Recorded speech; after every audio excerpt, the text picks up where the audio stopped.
I don't know anything, man. Does anyone know anything? We are fucked. Kind of. Forgy's very experienced in this. He always does it when they stream prog. Oh damn, maybe he should be in charge. Where The combining thing or? Yeah, Yeah. the squad thing. I'm setting it up right now. I'm just trying to track everyone's Twitch down. Okay, you. Yeah, I just went live just to start it up. Last second, for fun.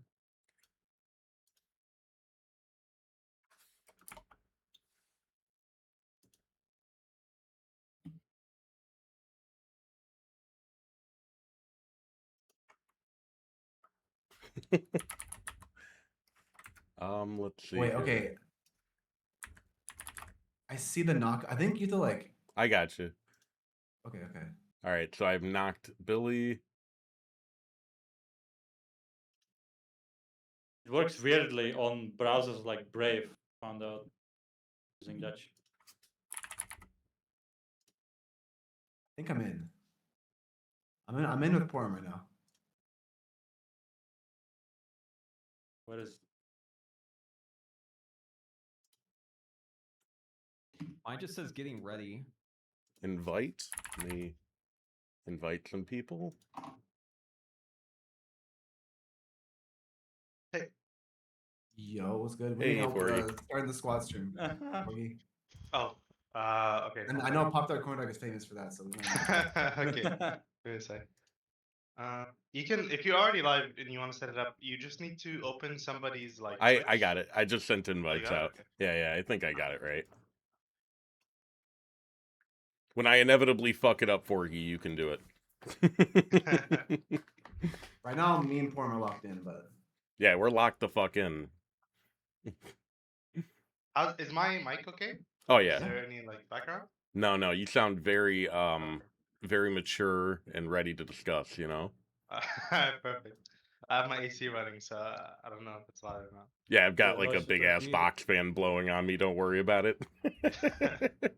Oh, but it's like it just got fixed, but it's like still hot. It's been a nice couple So weeks having that thing be out in Texas, by the way. I sent those invites. Did they not go through? I didn't get I have- anything. I can maybe just join. I don't know. I'm gonna end this. there. Oh, I just fucking ended it as I saw Fuck. someone join it. Okay. Wait, I think Forgy should put together maybe. All right. Before you do it. I can try. I don't know.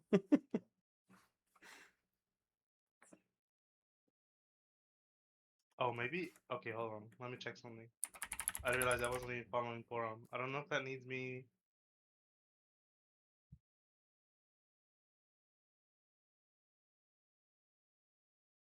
Here's my Oh my God, dashboard. I just went to the wrong Forgy, bro. I can't believe there's two Forgies you play well. He has like 2 Ys, bro. Dude, No? there's the guy. Yeah, the guy with 2 eyes is a classic WoW player. How insane is that? It's just crazy because he's literally a WoW player, so it's like... That's awesome. Yeah, for me, there's like 15 Porums in the Final Fantasy sphere because it's an old Final Fantasy character name. Okay, I sent something. Let me know. It should pop up in the near the top right.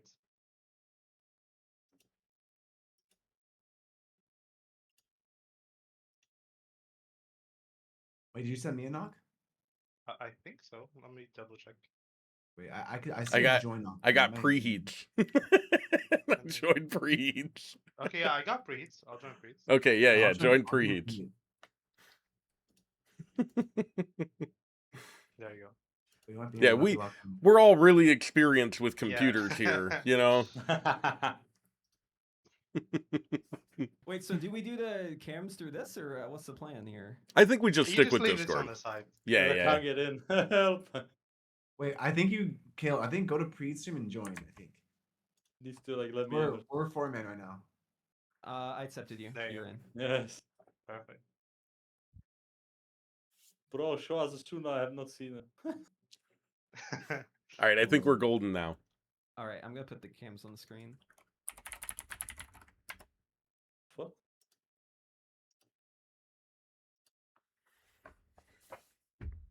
All right. So, Welcome everyone to the 12.1 Mage Roundtable. We've got Forgy, Khaelt, Preheat, Azuna, and I, Porum. Just to introduce myself, I'm the one of the main theory crafters for Arcane Mage. I write the Wowhead guide, and that's about it. So let's go around the table. I think Forgy, you're to my left, so go ahead. Sure. I'm a mage player for the guild Popchart Coindog, also known as Dreadnought's Guild. I work a bit on the Fire APL when I can. Sometimes I dabble in like Frost, and I try to focus mostly on like raiding. I do some keys. I played in TGP Global Finals like one time, but yeah. All right, Khaelt. Okay, I'm Khaelt. I don't do really much. I just play the game, make some videos, and that's it. I played in Honolulu, top 40 or top 30, but All right, Preheat. Hey, I'm Preheat. So I used to do world first rating. Now I raid more casually in Velocity. I don't know what our rank is, but we're somewhere up there, like top 50 or something. And I make guides and stuff. Although I've been a little bit more busy lately. With, Making a children little instead. one. Yeah. Yeah, making babies instead. No, just one. Just one. But yeah. Hi. All right, Azuna. Hello, my name is Asuna, also known as Billy. I've just been a Mythic Plus Andy for like 6 years, just streaming. I raid, but it's not my main thing. But just been streaming for a while. I used to do a lot of MDI and Shadowlands, so hello. Good times.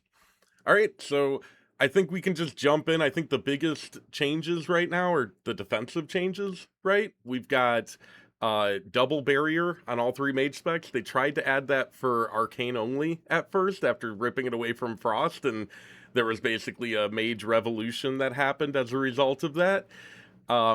They added a 4% avoidance talent, and they retweaked a little bit kind of the tuning around our barriers, and frost got CDR on ice cold, and fire got fucked, basically. Is that right? Am I reading that right? um I'm curious, Forgy, I know you're the biggest fire Andy in here, I think.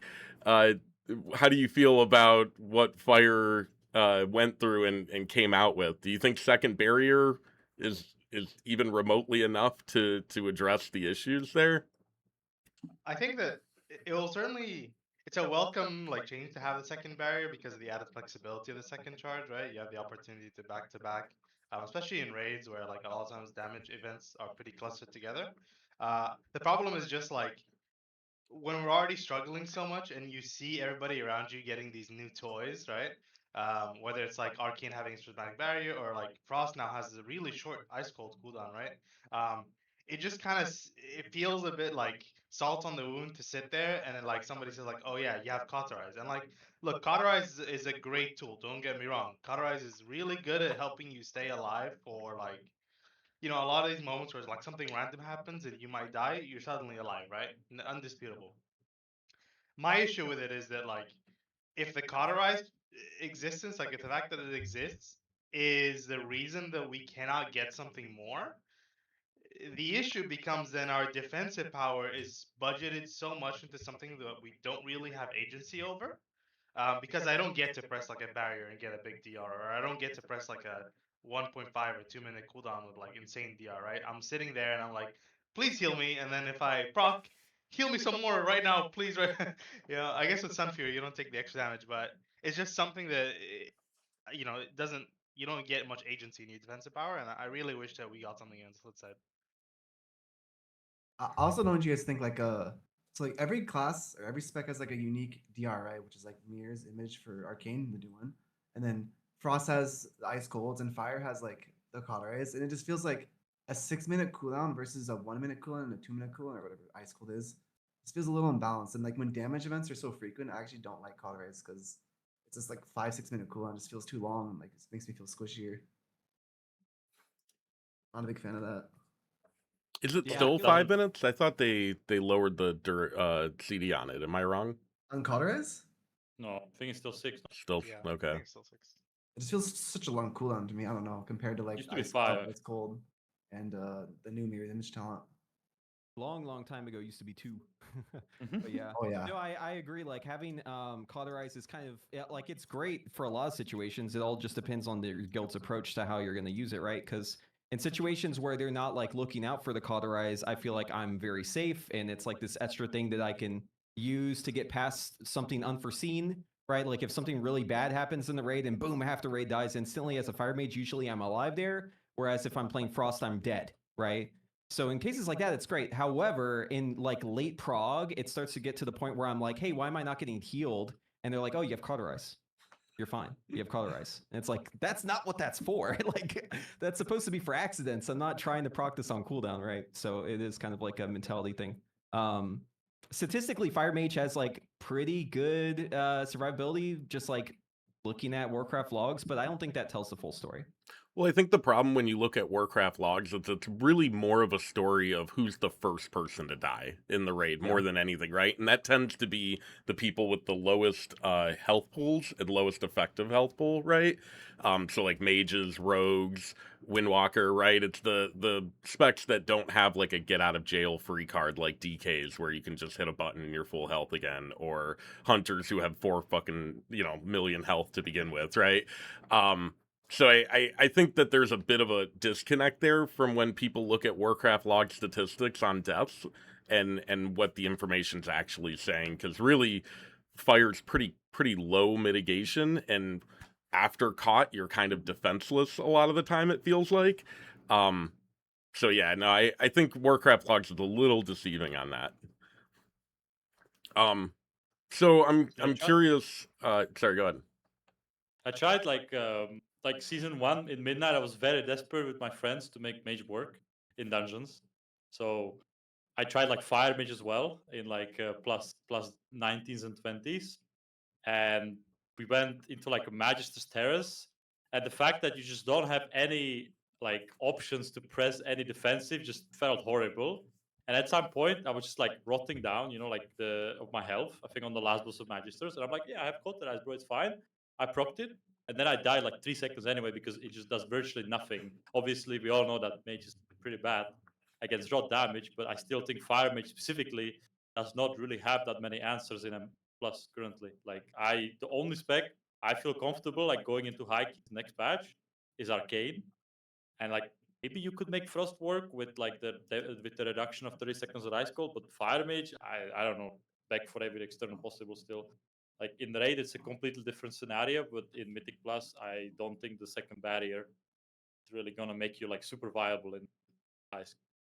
Yeah, more on that point, like the fact that Sun Fury is looking better too is like so excellent for this, because I feel so much safer on Sun Fury than I did as Spellslinger. Like there's a lot of pulls where you just like you recognize throughout the dungeon there's 3 or 4 pulls where it's like I would have probably died there if I wasn't Sun Fury. It's comfy. It's nice. I like the new mirror image thing. Yeah, there's a huge disparity in the hero talent defensive space, right? Like for Arcane specifically, for Spellslinger, you've got the bigger barrier when you're low health, which is like in one vein great against rot damage, which is one of our weaknesses. But on the other vein, it's like you're already low health and you're waiting to get low health to optimize that talent. And it's like you're taking, an unnecessary risk there that no one else has to think about.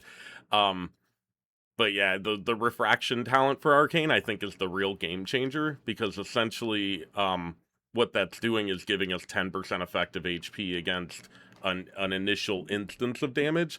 The problem is that this patch is like pulling back from those one hits, you know what I mean? And those surprise moments where you take a ton of damage, and instead it's going more towards rot damage, which Mage doesn't really have an answer for, and refraction actually is kind of a compounder for rot damage risk, right? Because it doesn't mitigate any damage, it just delays it. So instead of taking, the final tick of an instance of damage after 8 seconds of taking it, instead of it being 100% of that damage, you're taking 140% of that damage if you refracted up to that point, right? And so it actually becomes a bit of a liability in some ways. Granted, I don't think by any means that really matters. I think merely a setback for Arcane, the Sun Fury trade, I think that kind of offsets any problems that the spec might have had going forward. I think that's like I'm amazed that they haven't nerfed it, right? Like 8 seconds long just seems completely bonkers insane to me for what it's doing. Yeah.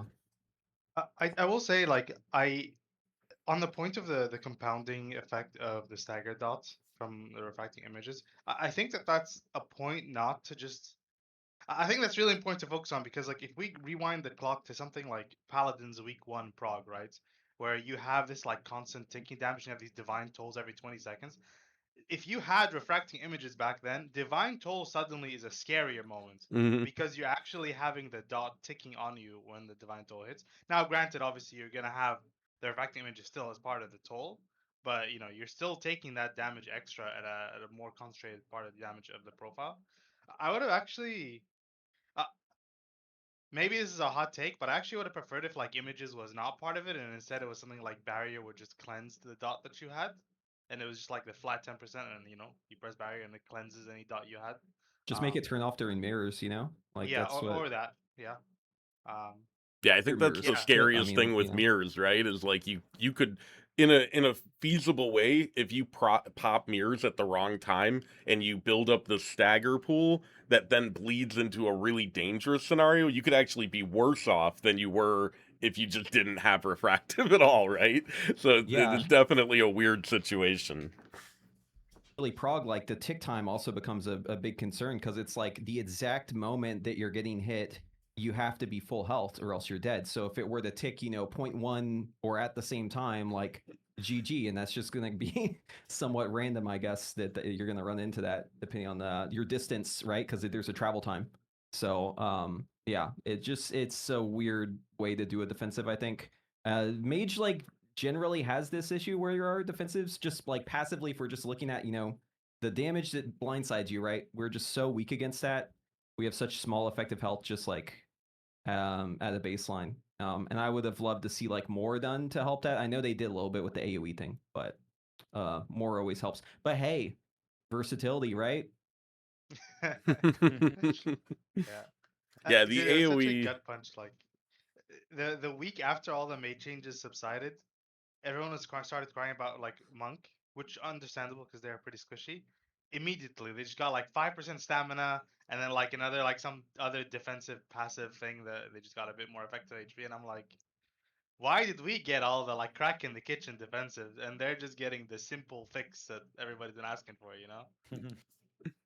Yeah, I I was pretty definitely. annoyed when we got the 4% avoidance. I kind of wish that was stamina instead, because I feel like we die to rot damage more than an avoidance doesn't do anything for like what we actually die to. Yeah, like right now, Arcane has so many tools to prevent the one shot, especially in Mythic Plus. You can just you have the avoidance, helps against that, but stagger helps a lot against one shots as well. Obviously, the barrier is a big tool as well. Ice cold obviously as well. It's like we got like 50,000 tools against one shots, but only like a raw damage answer is kind of like alter time, but not really because you have to alter just- back within like we seconds. Yeah. we have a new tool for that, Khaelt. You just ping your health bar when it's low, Yeah, right? right. I will say on a positive slash like, you know, note, I guess, that I don't know how it is for M plus, but on the final raid boss, it's a very common occurrence that like the background ticking dot effect is whitelisted to work with avoidance. So that will actually work. That's like I think that's been the case for like many expansions at this point, where it's always like avoidance works on the dots on the last bosses. Yeah, So I yeah. would say that like 4% avoidance is also so small of a number for a subset of ability damage that you take. You know what I mean? That it's like, why'd they even do this? It's like one gear piece with avoidance, and that's what this represents, right? It just doesn't feel like a very impactful change. And I have to wonder, like, when they first did it, did they think we were just gonna shut up about the defensive problems because they gave us 4% avoidance, right? Another one too is the realignment change, the temporal realignment. So they took a 0% pick rate talent and made it worse. You know what I mean? Like, Yeah. what's the logic there? You know? Yeah, I I was think we're thinking, just being punished at this point for having good defensives for so long. I was thinking at the temporary realignment, like I don't know, it like Loki feels like seems. I never tried it. Seems a bit better against like raw damage a little bit because like the healing is staggered, so there's like constant, but it's like just 30%. It's really nothing, and you still want to be in control of your alter time in 90 cases. So And you're giving up a completely- shimmer charge, right? Like the more Yeah, you're the right, thing but for that's- me is like more than half of my altar usage is to refund shimmer really quick so I can not die to movement Yeah. problems, right? Yeah, I actually, Forgy, I analyzed some of my logs this last prog because I was trying to like get a feel for that. Because yeah, you know, I often will do the double alter to get a shimmer charge right, but like a lot of the time I'm actually using alter time, and it turns out like over 60% on the poll I analyzed, over 60% of my shimmers that I got throughout the entire fight were from my alter time coming back, and I wasn't using it for blink. Right? I was just using it for a defensive, but it was just passively always giving me a charge because I always had a charge missing and the cooldown is so long. Right? So like I think it's going to be overwhelmingly hard to play the class if you choose that talent because you're just going to have like less than half of your blinks. Yeah, I tried it in Mythic Plus in season 1, and my just brain could not adapt to the fact that it's not giving me shimmer charge. Sometimes I was just like double click it. I'm like, wait, where is it? Obviously, I'm running that talent. And when I was trying it, it sometimes didn't feel like it really triggers correctly. I don't know if anyone you like looked into the science, but if there was like a damage event which brings me like into 30%, and then instantly like I get like a second overlap within like 0.1, I would like die anyway, and I would not proc it. It was very buggy, but I didn't really bother like talking about it because no one uses that talent anyway. Oh, gotcha. Yeah, I think heal absorbs too. Like, there's a broader discussion about alter time. So there was a change that they made like last expansion, I believe. It was a PvP change because of how the like the healing reduction that happens in arenas, like the dampening or whatever it's called. That effect, right? It's supposed to reduce how much you get healed. Mages were not being affected by this because alter time isn't technically a heal, right? It's returning you to that health. So the change that they made is they made it so that it now is affected by heal absorbs and by healing reductions. So you've got this weird situation where the spell actually suffers from two downsides at once, right? Because in one case, if you have low health and you use alter, it doesn't work as a heal because it brings your health down. However, in the positive case, it does work against you because it is absorbed by the healing absorb stuff and it is reduced by healing. So the spell doesn't really know what it is. Like, is it a heal? Is it bringing your health back? It only decides on the worst outcome for you, basically, in either case. So if you ever have it like where you use alter time and then you're at full health and you use it again, you die. More than likely, what happened there is there's some form of heal absorb that basically ate the whole thing. Yeah, that is funny. I've never contextualized that quite that way, where it's like, yeah, alter basically chooses the worst possible outcome, and that's what it's like. Yeah, that's what you're getting. Yeah, I think alter's a weird spell in general too, because when you think about effective health pools, right, it just it doesn't provide any defensive value on its own, right? I think for Arcane with refractive images, that's going to be less of a problem going forward. But I think for Fire and Frost, it still holds that big weakness, right? Okay, so I think we've beaten the defensive Kane a bit hard here. So maybe we can check in on some Frost Mage problems. So I know the Frost tier set. Actually, Billy, why don't you walk us through some of the Frost changes? Did anything really happen other than just like added a tier? I guess they nerfed the 2-target by like nerfing the Splitting Ice and the Fractured Frost, right? Maybe Yeah, it's, like, they give us bombed more, two but, target right? pretty hard. To Yeah, be so they just, fair, like, nerfed, it was like was it? 2x in two target, right? It was pretty insane. Yeah, I mean, there's a couple fights this tier where like Frost was gonna look completely insane on, and so they touched upon that by just nerfing the 2-target. But I feel like other than that, like nothing really changed. Like they just like Arcane got all these changes. I don't think Fire got much. I don't know, but like Frost, I feel like we didn't get much. Cause like it feels like the same spec still. Just maybe you're playing Frostfire now because of the tier set, but like Spellslinger feels Yeah. almost the exact same to me. Yeah, I mean, Yeah. when I was playing PTR, and at some point, like at the beginning, you just saw the Frost Mage, they nerfed the burst, and they like increased the damage to make up for nerfing on the burst. And then Frost Mage got absolutely nothing for the entire PTR cycle until the 2-target nerf a week ago. And same thing for Fire Mage. Like Fire Mage, I think just got like they nerfed the Apex. Okay, so they nerfed the burst. and then you just saw like these like small percentage changes to overall like aura buffs, which just tells me that they don't really care about these specs. This patch at least. At least that's the impression I'm getting. Yeah, I feel like Frost is a little abandoned in my opinion. At least like Spellslinger, just like they Like, gave the us a fact tier that- set and that was it. Yeah, like the fact that they haven't like really fixed Blizzard, like that point where you're like really spamming it, or it's like doing a tremendous amount of damage, Mythic Plus, very puzzling to me. I'm not really sure if it's pressing it. I know in season 1 it wasn't, but I feel like the spec is really a little bit abandoned.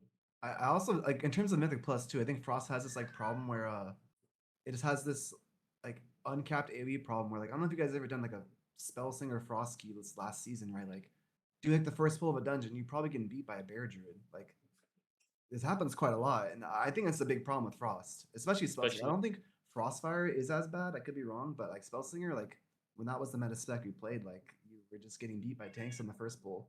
Yeah, like in It's Algatar, terrible, first yeah. pool, you were just tank damage there, I remember. And, you know, they could have maybe fixed that, but by revolving a few talents around the Blizzard, but didn't.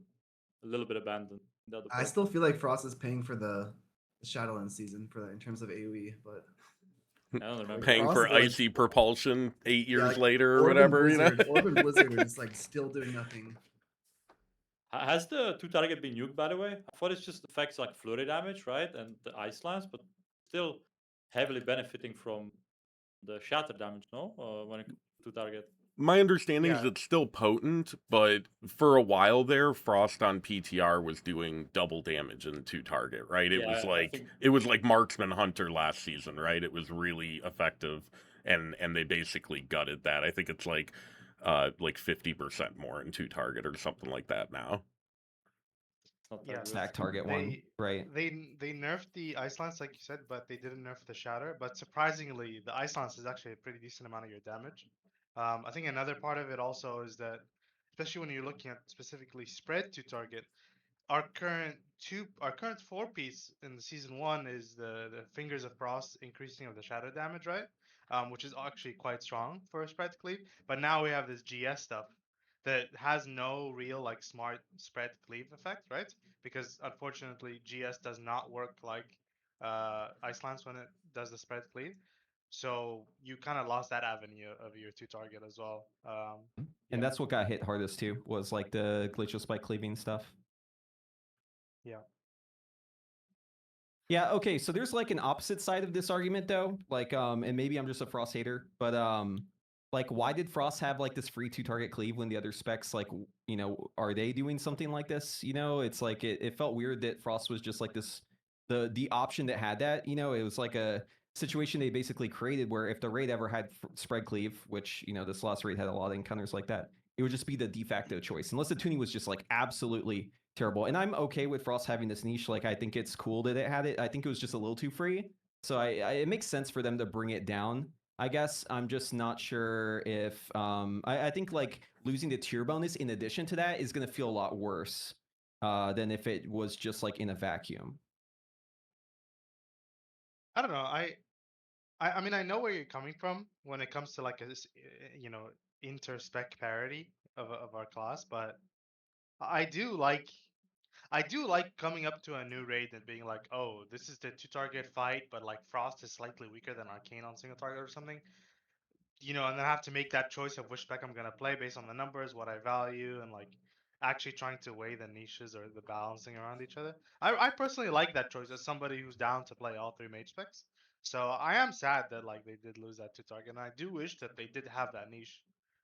Yeah. Yeah. No, I like it too. Like, but my version that I liked the most was when it was the stack cleave version, and it was really potent, right? Because I feel like when they make it spread cleave, they have to water it down a bit because otherwise it ends up being like too good. And they've obviously knocked this or like done this thing against everyone who has spread cleave with this most recent patch pass, right? So like I feel like that kind of puts it into a situation where it can't really be a full niche because it's like too potent. So I think the spread cleave for me was more of the point of contention. I mean, yeah, yeah, you're not wrong. I will say though, I do think it's a bit unfair to put Frost spread cleave powers compared to like the Boomkins and the Shadow Priests. Maybe not the Warlocks because of the fact that like those spread cleave classes are not purely to target, right? Whereas I guess Destro and Frost Mage actually is. But you're looking at like one-armed bandit. Like Frost Mage is not gonna be doing as much damage. Okay, maybe one-armed bandit's a bad example actually, because only 2 ads mattered. But you get the point, right? Like a council fight with 3 spread targets or 4 spread targets or whatever. Um, there's an important distinction, and I think it's fair if Frost and Destro are stronger on 2 targets. I don't know. I don't know. I think the big Valgor and drawback. Ezrak as well. I think the big drawback for Frost, though, when you compare it to Destro, is Destro can pick its second target. Frost is just kind of, out of its hands when it comes to the Glacial Spike. More Glacial Spike centered Frost, right? With Ice Lance, you could, flurry your off target and direct that with freezing stacks, but with Glacial Spike, you're basically just hoping that the game decides on the right second target and that second spike doesn't go hit some random bullshit 10 HP ad or something in the corner, you know what I mean? Well, Yeah. Glacial doesn't even cleave something far away, does it? I don't No. think Oh, it it's does, just- right? it's gotta be, a like, very right next close to it. range. Yeah. Does it like, have to be super close? I thought it was a little bit far. I was testing this yesterday. I wrote it on the note because I wasn't sure. But the targeting of Glacial is actually smart when it comes to the freezing stack. So if you have 10 stack targets, right? And only your main target and one other has freezing, your Glacial will always pick the one that has freezing. So that's good if you're Okay. playing the yeah. But like I said, it only works on stacked cleave. It does not work on something that's spread at all. Like 10 yards, boom, it's out of range. Like it's just like Frostbolt and Flurry. So I think that it's sucks. I think it's also kind of similar to Ignite in the sense that like the mob's hitbox is also a factor, because sometimes Glacial Spike will like go. This is probably why you think this. Like sometimes it'll just go way out of the way, and you're like, what the hell? And usually it's because you're fighting like a boss the size of the room, right? Like Mhm. it's having like this increased padding on its distance that can spread. I get But I what will you're say saying, like Demencius, right? yeah, but I will say the gameplay is very novel. Like I really enjoyed the fact that I like it, because at first whenever you start playing Frost, you think it's out of your control. You just kind of see damage happening. But once you get good at it, you're like, oh shit, I can put priority damage on the 2 targets I want. I just have to constantly swap between them. And then it's even a damage increase, and it makes this fun little mini game that allows for skill expression in a way that a lot of classes don't really have. So like in that respect, I actually I did enjoy Frost this last tier for those reasons. It's still going to be a factor. Obviously, much less important now. Yeah, I agree. I really enjoyed playing Frost on Paladins and dragons, right? And just kind of tailoring and controlling where the cleave goes, right? Definitely felt like that's a higher skill ceiling. That's the only enjoyment I got of Frost Dispatch.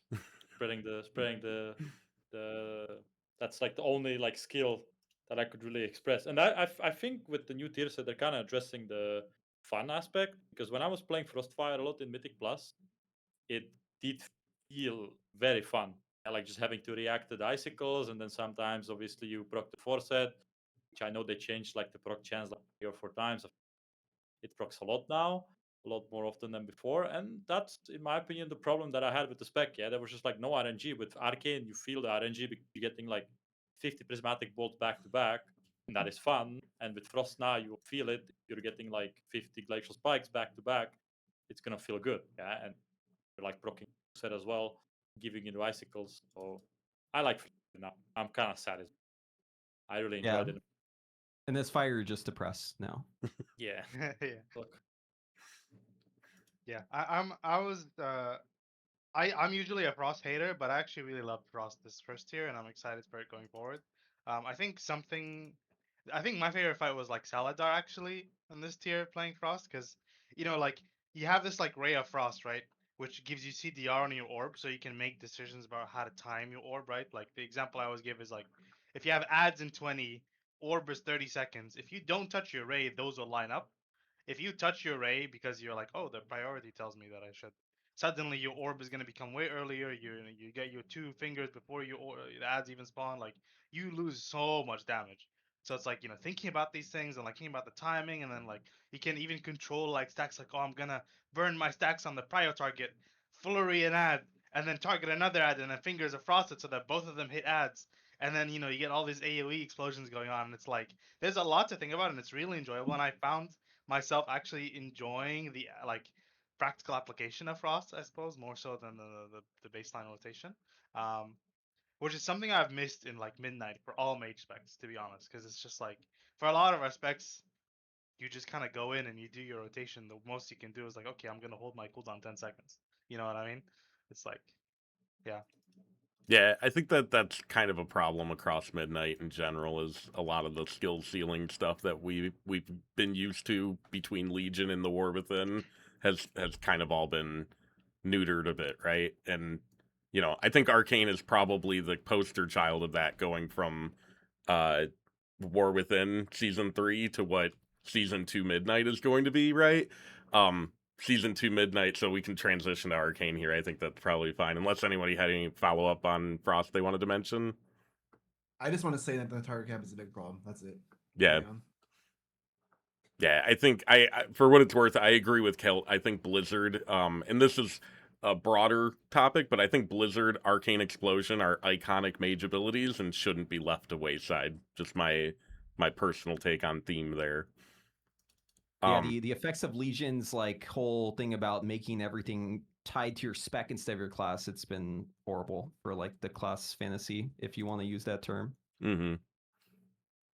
Okay, so Arcane got a major rework. We lost our old Apex talent, Touch of the Mage. That was a talent that boosted Touch of the Magi's damage a ton.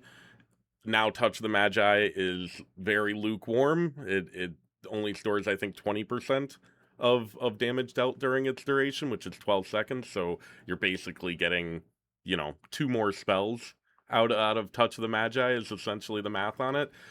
It was replaced with a new Apex talent called Prismatic Bolt.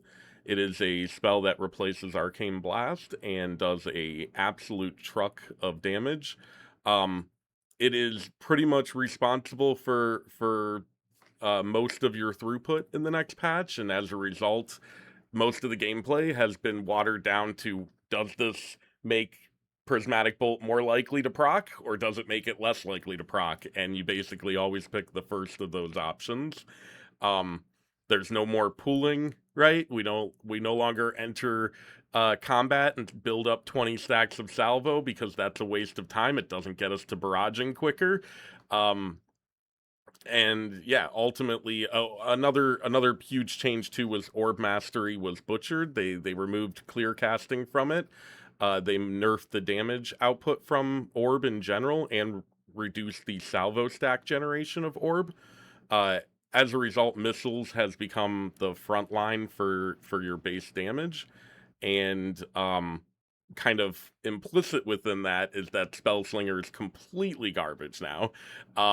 It requires way too many talents than you could possibly have, and ultimately, as a result, Sun Fury is essentially taken over. It's the premier rotation, which I'm happy for, because Spellslinger is super determinative, and it is not a fun rotation as a result, in my opinion. So what do you guys think about Prismatic Bolt and the new new Spellslinger? I mean, I have a little bit controversial opinion, but I am a dopamine fiend. So I really like RNG specs. Like, my favorite iteration was Legion Fire Mage, where if you proc the Pyroclasm or like the Gul'dan Blitzing Combustion, that was the make or break of your DPS, right? So I'm a little bit of a fiend when it comes to that. I really like RNG the game, which is why I also enjoyed the PTR Frostbite as well.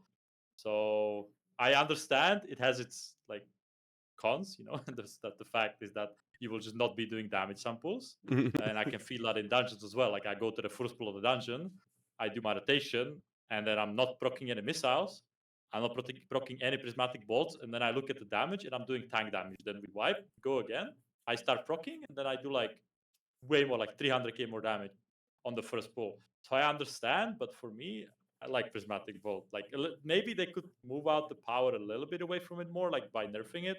I actually thought they're gonna maybe like nerf the RNG aspect of it even more, but all they did was just nerf the damage primary target by 20%. Call it a day.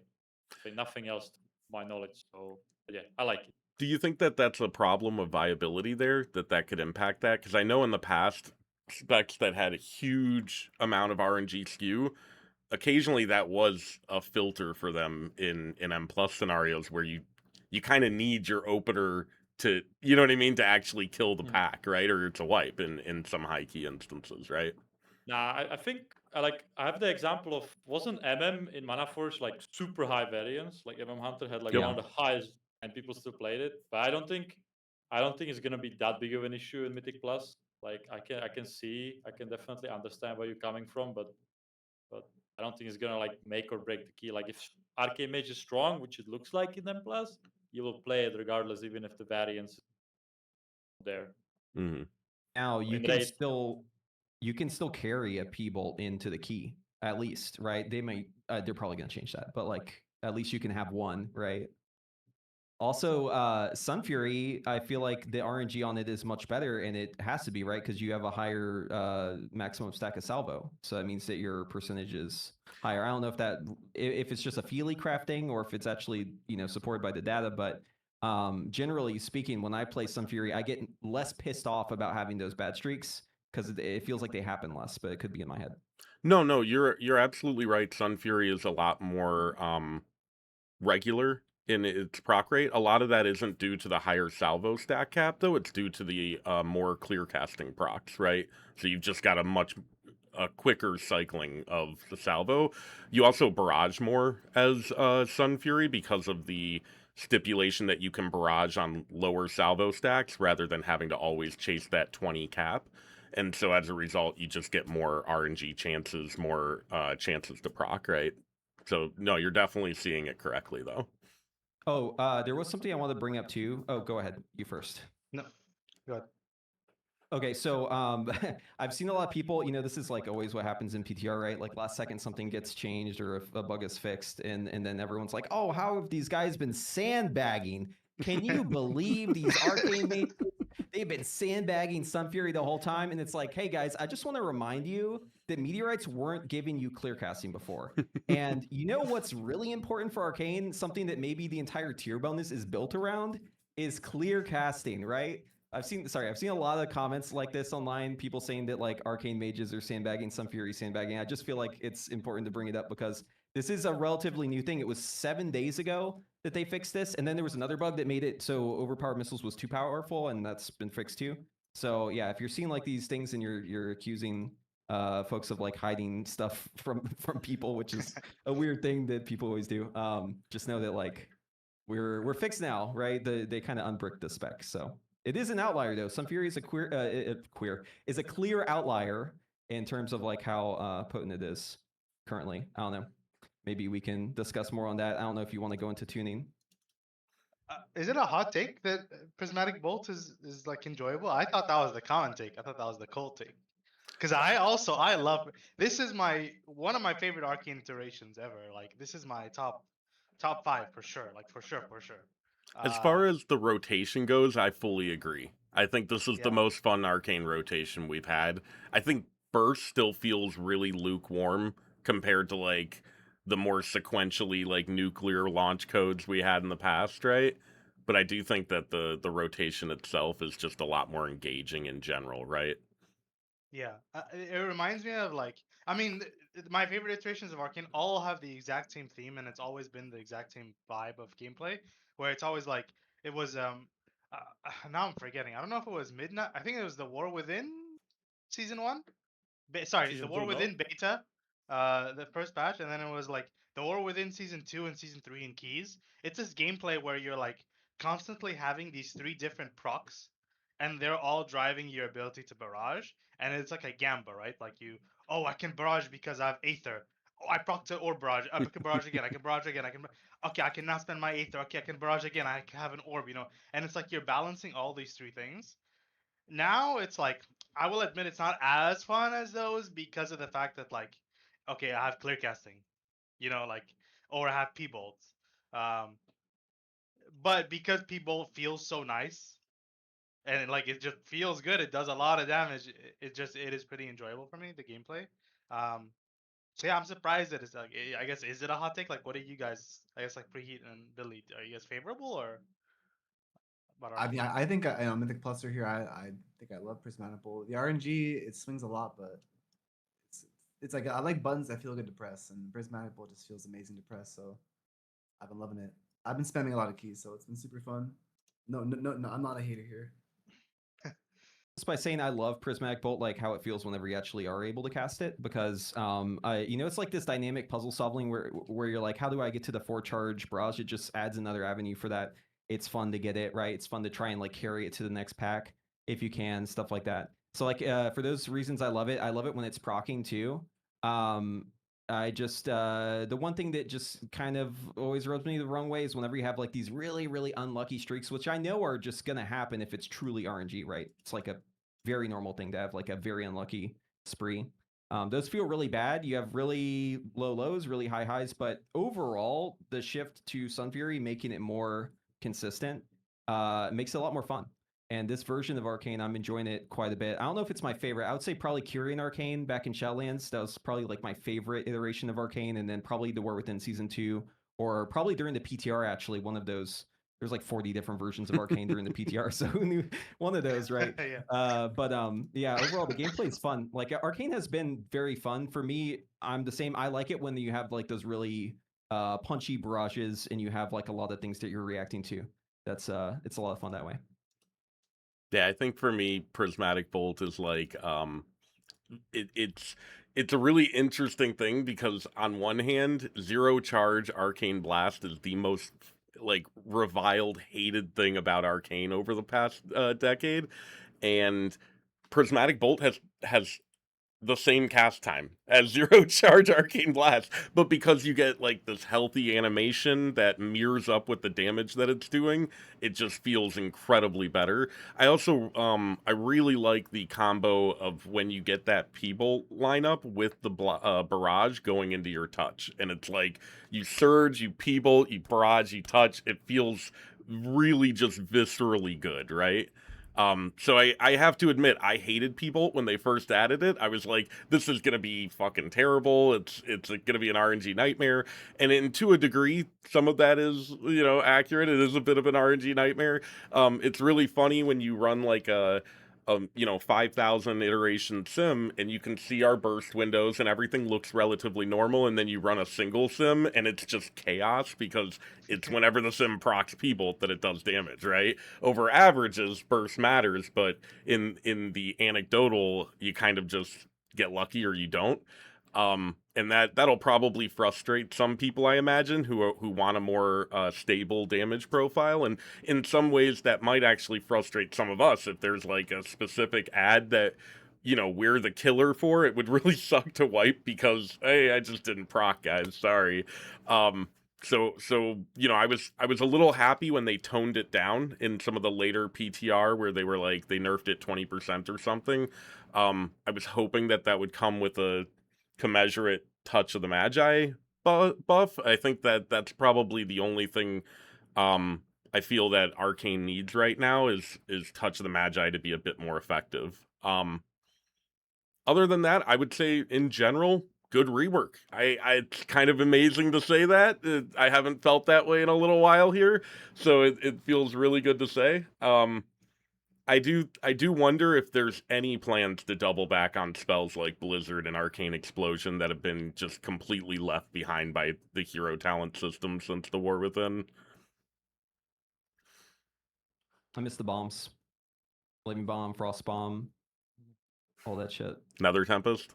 What was it? Fire Orb? Yeah, Nether Tempest. Yeah, Flame Orb. Fire Fire Orb Orb. and like Ragnar and Cataclysm. Yeah. See, I'm No, they it's crazy though. Like casting P-Bolt gives me the same feeling as it was like whenever you were in like God, I'm old as fuck. Kata Arcane. Like whenever you're like getting that really juiced up like first arcane blast, like right after you set up everything, like I don't know, the spell just feels really good, and it's the kind of spell that like you will get a rush from like greeting the cast, right? Because it's like it's worth it, you know. And there's not a lot of spells in the game I feel like that are that way. Like I wouldn't feel that way about a Pyroblast, right? It's just not going to hit the same way as a P-Bolt. Yeah, I think like the Prismatic Bolt brought back for me, the spec identity of Arcane in my mind, as like somebody who's played for like a long time, has always been that Arcane is that spec that like you cast a long cast, but it does so much damage in one hit. Like I remember it was Cataclysm pre-patch. They did something with Arcane, and your barrage just started to do 2 billion damage. Your 4 charge arcane blast started to do 2 billion damage, but it like destroyed your mana as well. But like those were really nice moments. You know, you like do this cast, and it's like this really punchy moment. Hmm. And I feel like Arcane has not had that for a very long time. Like the closest thing was like 4 stack Radiant Spark, like with all the stars lined up like that. But also like there's something different about it being a separate cast compared to the Arcane Blast you've been pressing your whole rotation. You know, that's something that I really value. So yeah, I love Prismatic Bolt. Um, I'm I think the only thing I'm sad about Arcane, the only reason it's not perfect is I don't know about you guys. I hate that Orb Barrage is salvo based and not charge based. Dude, that's such a like dopamine like reduction. Like the fact you can't chain Orb Barrage back to back anymore like you used to. Oh man, that is Cha-ching, the cha-ching, cha-ching. cha-ching. Yeah. Oh, dude, that destroy like my dopamine receptors have been fried since like those days. Like, God, I miss it.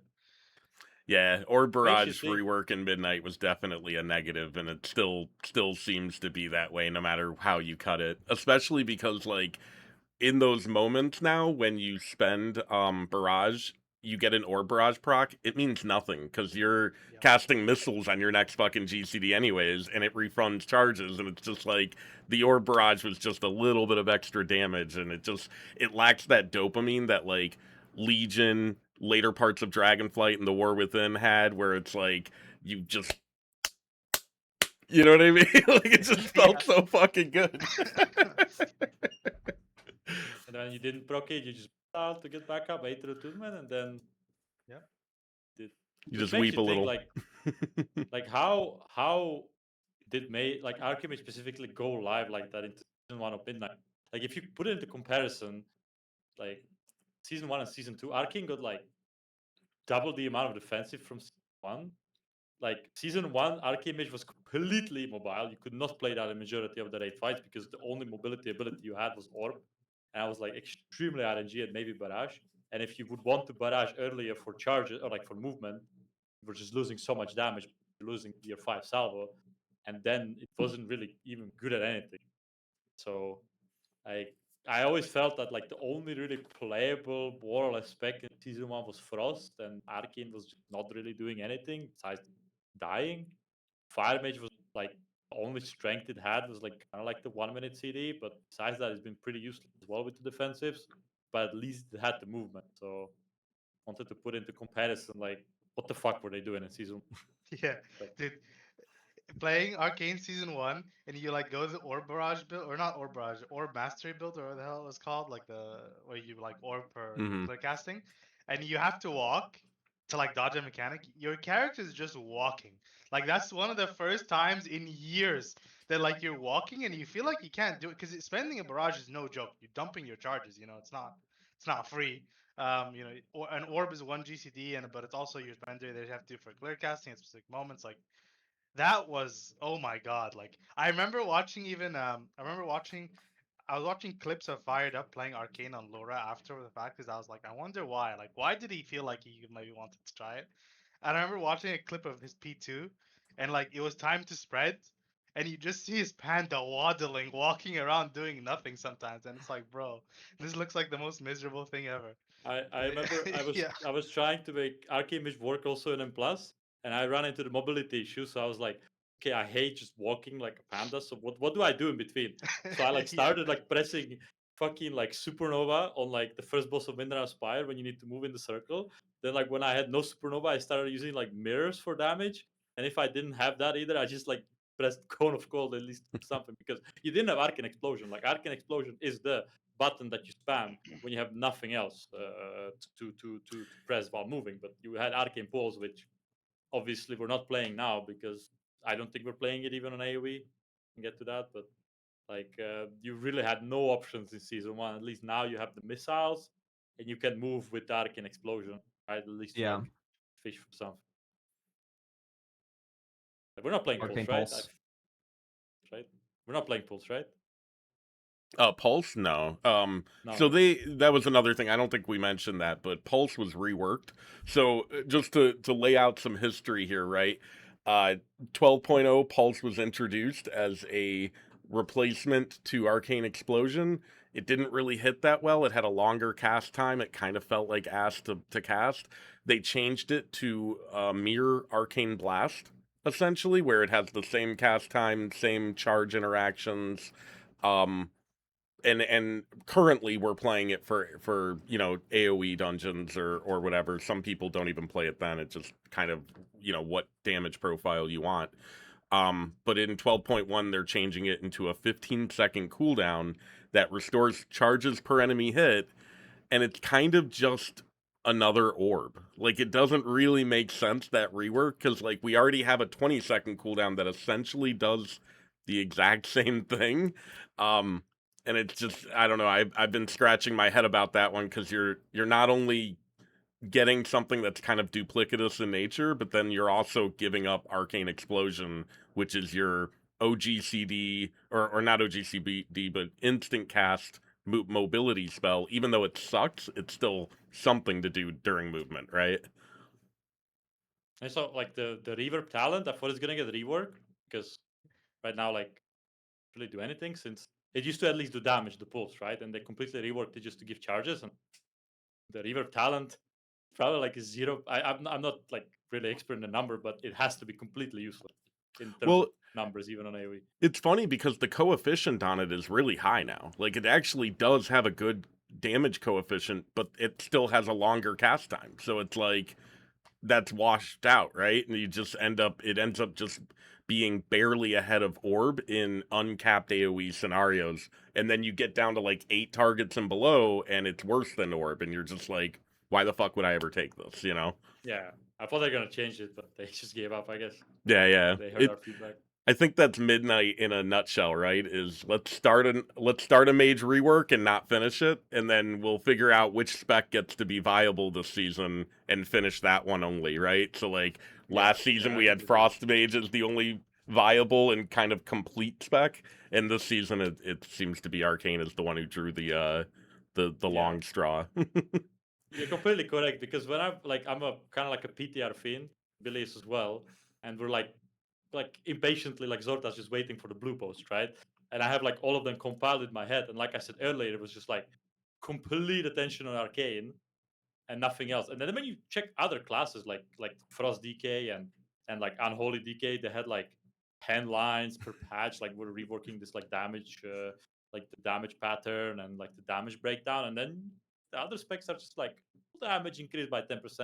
And then when you see Arcane like 10 lines, you kind of see the image where they're going with this, right? I'm like, Yeah. It seems kind of obvious that now they're like kind of dividing the resources or whatever for Arcane, and maybe it's gonna be something else next. Maybe that's just my interpretation, but really did feel that way this patch. Yeah, like that some spec got definitely forgotten. Yeah, the thing is like with Arcane is this like rework that they did, they got it to a functional state. The problem is that there's still patches that they just kind of like left afterwards, right? Like the reverb is a great example. Like uh, it's still to me like shocking that it's like 50% for 30%. Like the reverb itself, I know the pulse coefficient is high, but the coefficient on the reverb is like 30%. So it's like a 200% spell power for a 50% chance. So EV of 100% spell power, that's like one miss Celtic. Like I'm not investing a talent point for one miss Celtic every 15 seconds, if I spec reverb. And then like you have all these other talents. Like Mana Bomb is like the most question mark talent ever. Like, yeah, my pulse does a bit of damage extra. Like, even Energized Familiar, like I know it's been strong for a while, but it's still questionable. There's always like these random points, and I think there's something about illuminated dots as well that doesn't work right. I don't know about the details, but it's like bugged or non-functional or It is misrepresentative of what it does. Okay. That's an easy way to say it. It's a little Okay. complicated. We haven't figured out everything with it, but it's definitely not working exactly as it says it does. Right. There are some caveats there. So like Energized Familiar, for example, that's one that I'm actually, for the most part, okay with, even though it is kind of a whatever talent. It at least has some interactivity with a hero talent, right? The attuned familiar in the spellslinger tree. The problem is they build stuff like that and they don't honor it on their own end, right? So now they've rebuilt spellslinger in a way where you can't even take the familiar talents anymore. So they've killed off any usefulness that arcane familiar and attuned familiar in the spellslinger tree had, because spellslinger has to take missile talents to cleave, it has to take resonance, and it just doesn't have enough points to pick up all the shit it needs now. And so now you have a situation where Sun Fury and spellslinger are trying to do the exact same builds, but they just don't get equal value from everything, and so you end up with spellslinger being significantly behind as a result. On Yeah. the topic what Forgy was saying, there's also that one talent called, it's like, it has like that chalice, I think it's overflowing something, like the one which increases your pulse Overflowing damage in Insight. Arcane Blast. I tried to make it work so much in season 1 because pulse was doing so much damage, but it was never good. So like that's just like on the topic of the useless talents, that for example, like if I look at like Frost and the bottom node, I don't feel that way if I'm like playing Frostfire. Like Frostfire had that thing, right? Like in PTR where you were just like giving up Apex talent because you wanted every single fucking talent there was. But like because they're all good at the bottom, but Arcane is just like you have useless talent at the bottom, then you have like some useless talents in the middle. I don't know. Feels like they should maybe change that a bit. Like I definitely like the Frost Mage talent tree probably the most because it's like fleshed the most. Don't even get me started on fire. That's hot dog shit. But I do like the Frost talent tree. The only thing I wish that they would change there is the 3 Blizzard talents I think are bad. So, but yeah. I think the chalice is an interesting. I think like Arcane has keystone talents that are interesting by concept, but are not backed, or they don't have the ability to like build around them in any way. Like this chalice point, too many of the other points are strong. So like if you want to think about this like overflowing insight point, right? You're like, okay, well, how do I support this? Maybe I want to take like mana adept, or I want to take like evocation or something to support maybe like a heavier mastery build or something like that, right? But you have all these other points that are really strong. Mana Adept or Evo is like way too expensive to get. There's just no possible way to get that one. So suddenly this whole like decision like tree, like the branch of the decision tree of going that chalice point, it just gets chopped off, right? If Adept was somehow more available, then maybe you could build around it. But I feel like this is a common trope of Blizzard, where they give you these options to build around in theory, but they don't actually give you the real avenue to like build around them in any way, right? There's just one super ultra dominant choice, and that's it. Yeah. You just have to take those. Like, And now it's how do you completely play dead. a missile? How do you play a missile build and not take overpowered missiles? Like, the Yeah. talent is way too powerful, right? Like, at least as far as I know. Yeah. I Where don't- does charge missile come into the equation? Like ever? Right, I exactly, forgot yeah. that exists. It's Yeah, so they like- janky and weird to play with. But you would never play that, right? Because just high voltage makes you do more damage, right? For Yeah. missiles. So Yeah. so Like charge damage missiles, they only wise, work- they're actually pretty similar. The problem is that one ETH charges and the other gives them. Yeah, Like, I mean- you know what I mean? Like the damage can be equal, but when the input is different, it just doesn't make any sense to choose the Kiss Curse version of the talent when the Kiss is the same as the Kiss version of the talent, right? Just completely nonsense. It was 80%, I think, at some point, like the beta, and then they just like drifted 40. I don't know if it's like because of PvP it will be strong or something, but yeah. And also on the topic of overflying inside, it's definitely very useless right now because Pulse is dead. Right? Yeah. And Blast. Yeah. That mean, was that an much damage, interesting right? thing to me. Like, I don't know why they made it so that Prismatic Bolt isn't buffed by any of the talents that interact with Blast or Pulse. Because it's like now you've got a ton of Blast and Pulse talents that are super dog shit, right? Like, Overflowing Insight last tier might have been somewhat reasonable to take if you could support the mana spend for it. But in season 2, mana spend is completely irrelevant, and it's actually worse than it was last season because P-Bolt doesn't benefit from the damage percentage on it, right? So it's just, it does feel like they pretty much identify like which build they want each spec or hero spec to play, and then everything else gets really half-quarter support, you know what I mean? Yeah, Especially true with these tier bonuses, like the Pyroclasm thing for fire. It's like, yeah, we want you to play Pyroclasm, this talent that no one has played up until now, except for maybe like a small handful of people. On the topic of the capstones for Frosto, that situation that you were describing with the not taking the Apex and going more, that's actually still true right now for Frostfire if you want to go for pure AoE. And there's a lot of weird stuff happening to talents right now. So like for fire, it's like you're dropping 2 of the capstone talents to put them into just random bullshit higher up in the tree because you can't get anywhere else because of the structure of it, right? It's like you have to put in 2 for Molten Fury or the other one, like you basically have like these walls, right? And it's not worth it unless you can get the final one. So the talents just feel like extra cooked this time around. The playstyles might be good, but I think the talent trees have really kind of boiled down. And I don't know if they're really accomplishing the set goal for what a talent tree in this game should be. I feel like it would be more customization if you just had like the standard 3-row choices. But I don't know, it's weird. Yeah, I mean, ultimately, right, it doesn't matter what kind of tree they do. They just need to support the decisions that they make within it. You know what I mean? I think that's the bottom line. Because we had the 3 choice trees a few expansions ago, and they were just as lukewarm on actual choice and decision making. Because over time, they kind of pulled back on having support for various builds and kind of just focused on one build. And in their defense, there's 40 specs in this game. Maybe it's not the entirely an irrational decision to decide, okay, we've got to, in order for balance to not be completely crazy, we've got to decide which ones are going to be good this season and which ones aren't. I don't think they necessarily do that, but I think I think at some point that's how it shakes out. I'm sure there's a certain point in the development cycle where they're just like, okay, we're in like control mode now, right? Where it's like Done. whatever is good, we just gotta make sure that it's not like ultra OP and like whatever is ultra like dog shit and has no choice at all. Like if a class has 3 terrible specs that is completely unplayable, maybe we need to buff on it. But they're not gonna make like some sort of like rework or overarching changes to like change something big. They're just like controlling it a little bit.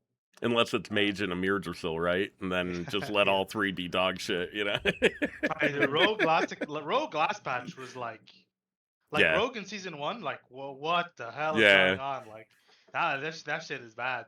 I mean, even like right now, like I'm actually learning Rogue currently just in case. And I looked at like some of the notes, and it's like, yeah, some of the changes are cool, but for the vast majority of the specs, it's just like aura buff or like the fire treatment that we're getting. All 3 of their specs are like that. It's crazy. Yeah. I think It's the latest crazy. tuning, I just like opened it and it was like sub, outlaw, and Asa got like some 10% buffs. And I Yeah, just that's told it. my friend, like, if I saw that as a mage, I would like end Yeah. the game. Like I would. That just tells you they don't really know what to do and they don't give a shit. Yeah. They're just in Okay. control mode, right? Like they just don't have Yeah. time. They're just stalling for the next expansion or Yeah, the next exactly. development Exactly. cycle to like change something. But Which on the That's topic kinda- of, sorry. I'd say that's kind of literally what's happening to fire right now, though. Yeah. yeah, Like just random more buffs, nothing else. Yeah, just slap a 6% on there. It'll be fine. To be fair, if a spec is dog shit, you put enough aura buffs on it, everybody will play it eventually, you'll play it, but having fun on it is a different question, right? I mean, Yeah. like I'm not a doubter of the statement of do big damn and have fun. Like there have definitely been specs where you play them and they're weak, and you're like, man, this is awful. You give them a numerical buff, and you're like, wow, this is so much fun. Yeah. I've had that myself, and I think denying that is like to I me think just like empirically false, but still.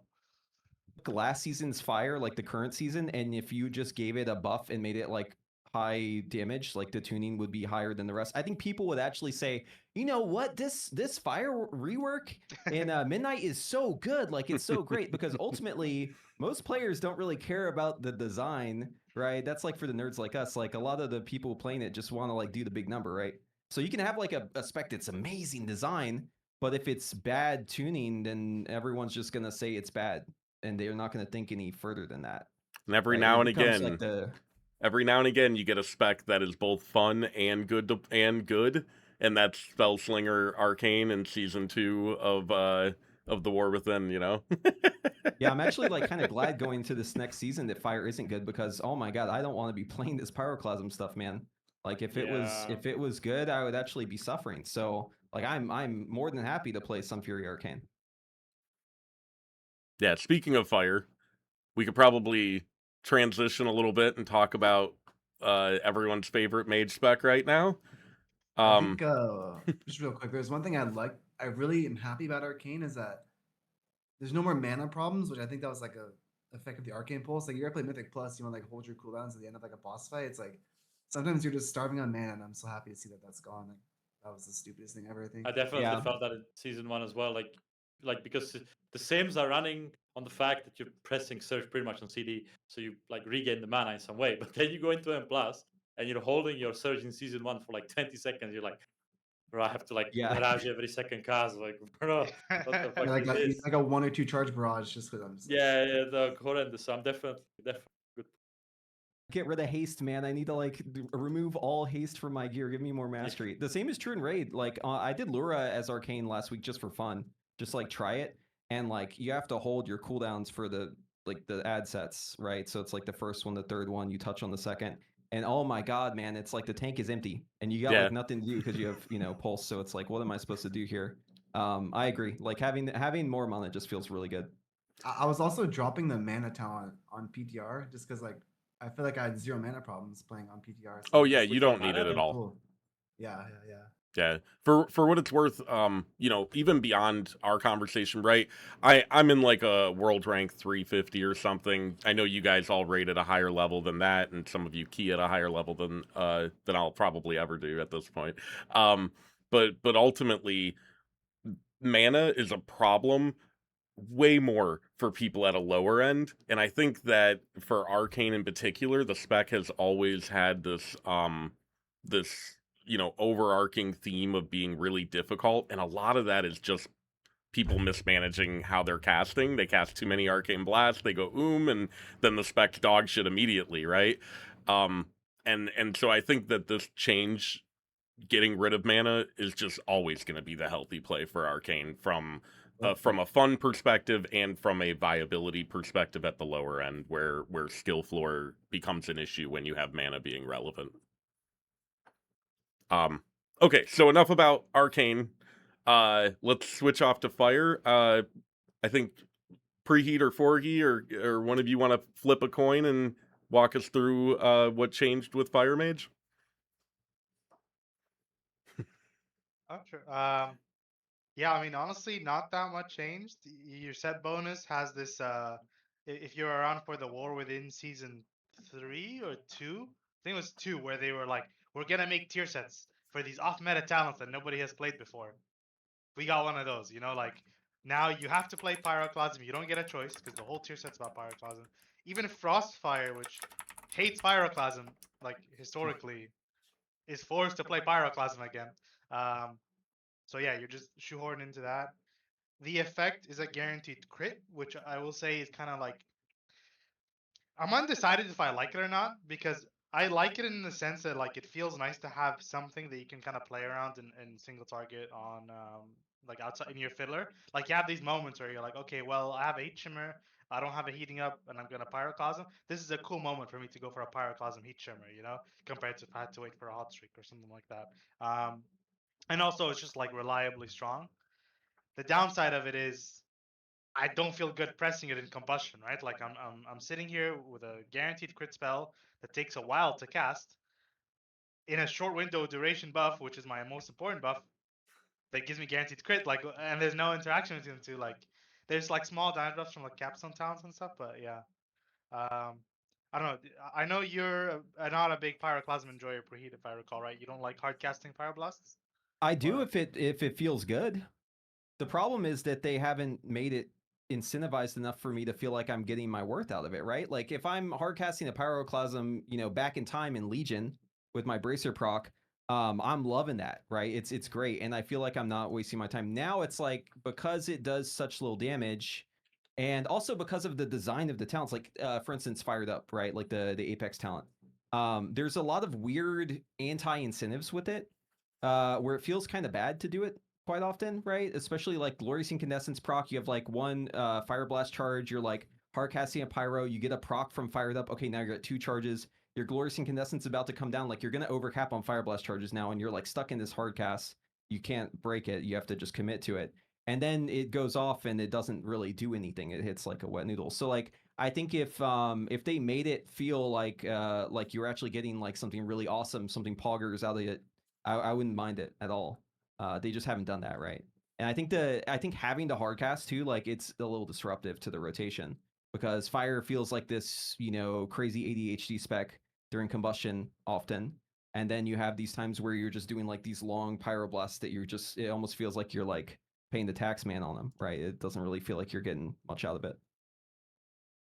Like Forgy mentioned earlier, I really like specs which are hardcasting something and doing a lot of damage. So like the Prismatic Bolt is my favorite, and I also like Pyroclasm, but this iteration of Fire Mage, it is fucking horrible. Like I think you guys mentioned it, but like the biggest issue I have with Fire Mage is that you're in the combustion and then you like get the Pyroclasm procs, then you're like overcapping on something, like you're overcapping on like 50 different things at the time. You don't know which one to spend first, and then like okay, if like for some reason you're like, yeah, I'm gonna like like use my Pyroclasm, then you're overcapping on IBs. Or if you're okay, I'm gonna use my IBs, you're gonna overcap on Pyroclasm, and then you see like the Pyroclasm go from two stacks, 10-second duration to 2 stacks again, 20-second duration. You just want to like Alder 4, right? I think the design is just like contradicting each other. And on top of that, the main like puzzling thing to me is like we have again like so many talents revolving around crit, and then they like stick a tier set which completely deletes the crit, right? So I don't know what they're doing with the spec besides the fact that it is just good on AoE only. The cleave is dead, and any raid viability with Ignite not being viable is just gone, in my opinion. Like if you're not flame striking something, it's useless, right? So I don't really like the talents. I think Preheat mentioned it earlier that you're taking out the bottom talents to take some random dog shit in the middle. And I was very vocal always that the bottom talents for Fire Mage are the worst designed talents that there are. Like you have Cinderstorm, which does nothing. You have Burnout, which just feels horrible. Like okay, it does some damage, but for some fear it doesn't really do that much either. Like From the Ashes doesn't really feel, or like Feel the Burn just doesn't feel like something you're playing around either now since they changed it. Like a lot of the times, at least for Arcane, the bottom talents they're changing the gameplay in some way, right? Like if you play OPM, you can feel it. If you're playing high voltage, you can feel it. If you're playing Orb Mastery for Spellsling, you can feel it. But Fire Mage, you're not feeling anything. You take Pyroclasm, that's it. Like nothing else changes there. And most of the talents for Fire Mage is just like a random shit. I don't know. Like I don't like Yeah. Fire Mage currently. Yeah, I think that's the biggest like complaint. Like I actually been through it with the guildie of mine. Like you get on these rambles on Discord where you're like complaining about your specs to each other. And I was like, bro, you gotta look at the Fire Mage tree. And I like the middle section, where it's like every talent basically reads something passive that you do not interact with, and then we have a talent that just says you deal 3% more damage. Like that's a talent. And then another one that says you deal 15% below 35. And then another one that says this thing that does 20% of your damage that you can't touch does a bit more damage. And then you have another point that just says, like this one spell does a bit more damage, but like it's just a little bit of damage, a little bit of damage, and then it just compounds. But at the core of it, it is like, you ever met somebody who hates Fire Mage and then they like open your breakdown and you're like, you're 3 buttons, and in the past you're like, yeah, but you have all this other stuff that goes around it and all these. No, now it's none of that. It actually is just 3 buttons, and you're Right. playing those 3 buttons and nothing else. Like. Yeah. A Like if topic you look like at oh, go ahead. like if you look at Frost Mage as well, but like you also like every single bottom talent capstone is changing the gameplay in some way. You take Comet Storm, changes your gameplay. You play take that Ray of Frost cooldown reduction, changes your gameplay. You take Thermal Void, changes your gameplay. But yeah, like Fire Mage only has the Pyroclasm at the bottom, and it is pissing me off. Yeah, like Yeah. undercooked as well. On the topic of Pyroclasm too, like I haven't really talked about this much because we weren't really using this talent, but like it's really weird that to get to Pyroclasm, you have to take the talent above it, which is completely useless unless you take Pyroclasm. So it feels like they just broke the talent in two pieces and they're like, oh, here you go, right? And it feels like there's a lot of talents actually that are like that in the mage trees in general, but especially in the fire tree. Well, I think for fire, it's almost more a capstone issue, right? Whereas Frost and Arcane have a healthy kind of capstone setup. And there's also, I wonder how much of that is actually just the gates in the capstone area. Because you go down the lines and there's some decent value talents below them.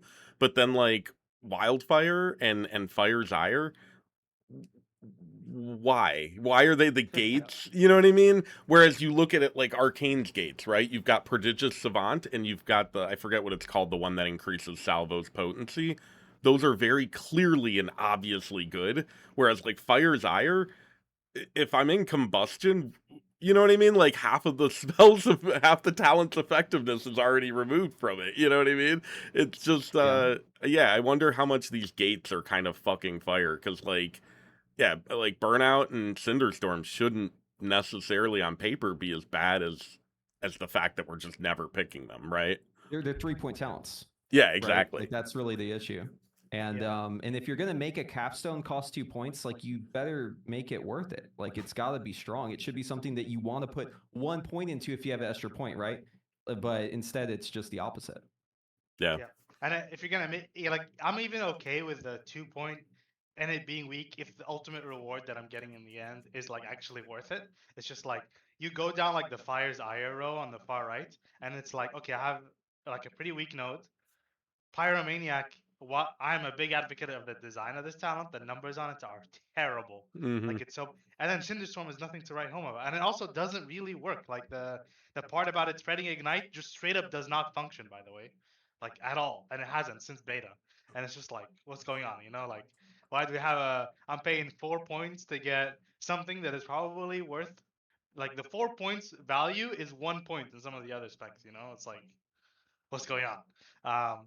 And like Preheat mentioned earlier, like this situation has gone so bad with a lot of our capstone area towns, like the third gate, that we're straight up taking points out of this area and just going up above. Like what, some of these passive points, which are just like 3% more damage, are just straight up stronger, because you know our points at the bottom are so weak.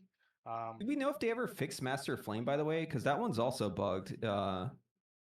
Remember, like it What wasn't was- actually dealing more damage. I remember there was something about it in beta, but I don't know if it. I don't know the current situation about it, to be honest. I think it works, but unless there's another bug I'm not aware of, at least. But yeah. Remember, we were like testing the burnout value on this. Yeah. We were doing like some pretty extensive tests on it. Yeah. I think it ended up working on live. It's just But, like a yeah. weird PTR thing. But anyways, the Yeah. point is just that like there's a lot of this stuff that just feels like either it's not working for design reasons or tuning reasons, or it's just straight up not working. Right. Also, another talent that is just weird is like conflagration.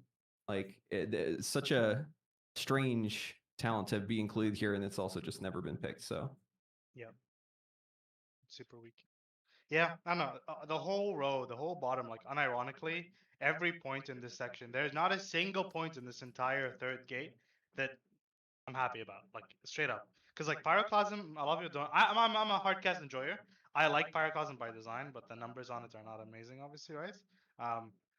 But like every other point, like Khaelt said, feel the burn, you can't play around it anymore, right? Like the closest thing you can do to playing around it is like, oh, I'm gonna double slam IB right before my Pyroclasm, and maybe I can fit another one. Like that's the extent. It's like, oh wow, It's I'm so getting 4% fucked mastery too. on one hard cast. It's so fucked too, Forgy, because that was the crux of BFA, right? Like Right. that was literally all of the fun of Fire in BFA up until, you know, Lucid got added in EP or whatever. But it was like, how did they fuck this up? You know what I mean? They could have just left it alone, and it would be a much better experience than what it is now, where it's just Even async Shadowlands had like bullshit, right?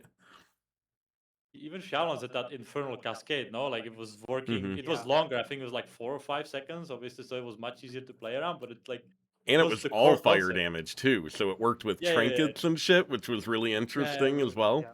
the It Terminus was Beacon, dude, I remember that shit. Hmm It was Conscious also is, like, took it only in away. combustion as well. Like that one was a bit more unique because it was only combustion that you could proc Infernal Cascade. So you had some like thinking about like, oh, how do I min max this a little bit more? Can I like stretch things out a little bit? Can I get extra value after the combustion ends? Things like that, because it was budgeted a lot more powerful since it was more rare. And now, yeah, it's gone, and it's just like it's a victim of the rework they did in Midnight, where it's like, okay, well, we're removing add-ons, so we need to dumb down the game basically for casuals to play with that add-ons. But like with the CDM in the game, like you do not need more than the CDM to play with Field of Burn. You know what? Absolutely do not need more than CDM to play around with old Field of Burn. So it's just kind of like why is that gone? You know, it just makes no sense. And then I remember there was like a change where they're like, it was the one that made me laugh, where they were like, oh yeah, we want to reduce complexity of fire, and then they changed Brainstorm. that was in the old class tree, and it was like, what? Like, like of all the things that you're gonna remove, it was like brainstorm, the thing that actually nobody paid attention to. I don't know. Things are just very backwards, and I'm really upset about some of these points. I think the one that lacks the most, or the one that has like no potential at all for me, is like the very middle capstone, which is usually like the one that defines your spec on a lot of cases. The fire one, I think, is the one that is the most boring. Um, It just you have buffs combust, two, right? yeah, it's like burn it all, slow burn, like two things. They do the exact same thing pretty much. It just slightly depends on which number is a little bit higher, but they're both super boring, and I don't really understand what's the point here. Um, yeah, I don't know. I don't want to sound like a broken radio, but the situation is horrendous. This is bad. There's like one thing Yeah. that was really fun with like the burnout timing, right? Like this season where it's like you could time it, your combustion, because you had to time it like way at a time and there's a little RNG with fired up, but like you want it to pop, and it's like sometimes you intentionally even like maybe not go for that last pyroblast just to let it fall so you get that big pop. And like his talent's just too expensive. Like we don't have enough points to get that, plus the one that we're required. So I kept saying I think Fire Mage. I honestly, guys, you can take a bet. Like, gonna get rework in season 3. I think, like, if you look at historically, like season 1 was Frost, now Arcade. Surely season 3. We were like saying Fire that Mage. before this patch, and we're Arcane still got it, here. so. I mean, I guess yeah, Arkin got something. scales so well. That's why it's gonna be the spec in season 3. Oh yeah, Monkey with grenade. I think Blizzard Blizzard just needs to address the elephant in the room, which is just Ignite being terrible, right? Like, Yeah. that's like the whole that just everything about it. Like whenever I was playing Fire Mage on PTR, it was like good for like 1 or 2 weeks where it was like decent. So I was like playing it because I was so bored of Arcane. And in my chat, all the fucking time, it was like, this is Flame Strike, boring. I don't want to play this. And it was like 500 times, right? Like people just want the Ignite. They want the Pyro. Not only that Flame Strike is so clunky for a lot of people, it's not fun, right? Like when everyone talks about M plus beta nowadays, they're just like, yeah, bro, like this AoE bad, like pad, like Boomkin, like Prao is just better, right? So that also affects a little bit of the viability of the M plus, but the main aspect is just not fun. It's not fun to Ignite is just like way more interesting of AoE. Like Flame Strike is just like another version of like Rain of Fire, like Starfall, or like Earthquake. Yeah. Like Ignite is like the class identity. Yeah, no one wants to play the Flame Strike. Just like I saw it in my chat. I don't want to spam Rain of Fire as on fire. Like I don't know. Yeah, I think they're just afraid of Ignite because Ignite is like so hard to keep in line. Like it's so hard to manage, and it requires a lot of like tuning knobs. And I think that maybe that's why they're like not approaching it. But I agree, like Ignite gameplay is always more fun. Like I think about like the most fun I had in Fire. It's like Legion Bracers, or it's like having Corruption Mastery, right? Like where Ignite is just like absolutely insane. No, Crit Master, Crit Corruption. That was the best. The 100% crit build, yeah. Oh, the 100% crit, the goal. The golden crit build, right? The golden crit, Yeah. I remember seeing that video. But like, Yeah. the thing is also, I think the game is a little bit evolved since like the days of some like Ignite, like Prio. Like, I feel like a lot of other classes just do Prio better now. Even if like put Fire Mage like with insane Ignite, you will still have like other classes doing probably more Prio damage and the AoE at the same time. And for Ignite to be really, really good in today's WoW, I think it would have to be super fucking broken. It would have to be, I don't know, like completely reworked or just super fucking broken. And then you're again like stacking like 3 Fire Mages in raid. Even when you were stacking Fire Mages in raid back in Undermine, I think you were still Flame Striking. So Yeah, I mean, like you point out something that's like really important for me is like, we lost all our ignite power going. It was the crimes of like the War Within season 2 primarily, right? Where like we had so much ignite value, and funnily enough, like it wasn't even that absurd. It was just that it worked on like the fucking Muggsy like through the wall, right, and stuff like that. And so going into midnight, they were like, "Oh well, ignite is too powerful at a baseline level. We want you to be able to have to invest in it to pay the tax or whatever to get all this power." And it's like, I'm like, look, I get it. Like ignite is hard to balance, like a lot of the other effects in WoW, like Psychic Link. We've seen the Star Wars intro of the patch notes, right? But then it's like, okay, that's an admirable goal. Psychic Link still exists. You know, like all these other classes that have these effects still exist. If you brought back the War Within Season 2 Ignite, like the heyday, you know, not going back to BFA, like Corruption ages, but like the more recent ones, that would be like not even that special anymore, you know? And it's like when I say like anymore, the War Within Season 2 was not that long ago, you know? You know what I mean? It's like a year, 2 years maybe. And the loss of Ignite was literally the previous cycle. So I don't know. I just feel like we got done dirty. Why do we have to invest like 4 capstone points to get Ignite as powerful as it was before, and all these other specs have to invest nothing to get that same power? And even when you do all this, by the way, it's Ignite is you still have to invest in it because it's your mastery, so you're paying a stat tax too, right? I think it was Degen who always pushed for the idea that like we should decouple Ignites from Mastery and we should just get a different Mastery. And I'm personally starting to see more and more of that like argument of like maybe it's just like we shouldn't have Ignite with our Mastery. Get something else and then let Ignite be a knob that they can just tune independently, and then we don't have to pay an extra tax. It's like another variable that they have to control. Maybe that's the solution. I don't know, but it's not looking great for season 2. Like single target, it's actually not as bad. Like fire single target can hold a candle to like frost. Maybe not to arcane, but it's like But the some moment that situations second might target be- appears. yeah, like the second target appears, any other target appears, it's done for. Like if you want burst, you go arcane. If you want sustain or 2 target cleave or more, you go frost. Like why would you not? Maybe there's some like weird 4 or 5 target where like fire can shine in a very weird niche case. But the fact that like we're squishy, like we don't have reliable defensives in general. We're not even that mobile like compared to normal, right? Because like yeah, our damage is in combustion and we're very mobile in combustion. But frost is like Yeah. so mobile after the rework, right? Even arcane now, Yeah. like your time spent casting missiles is like what's the percentage?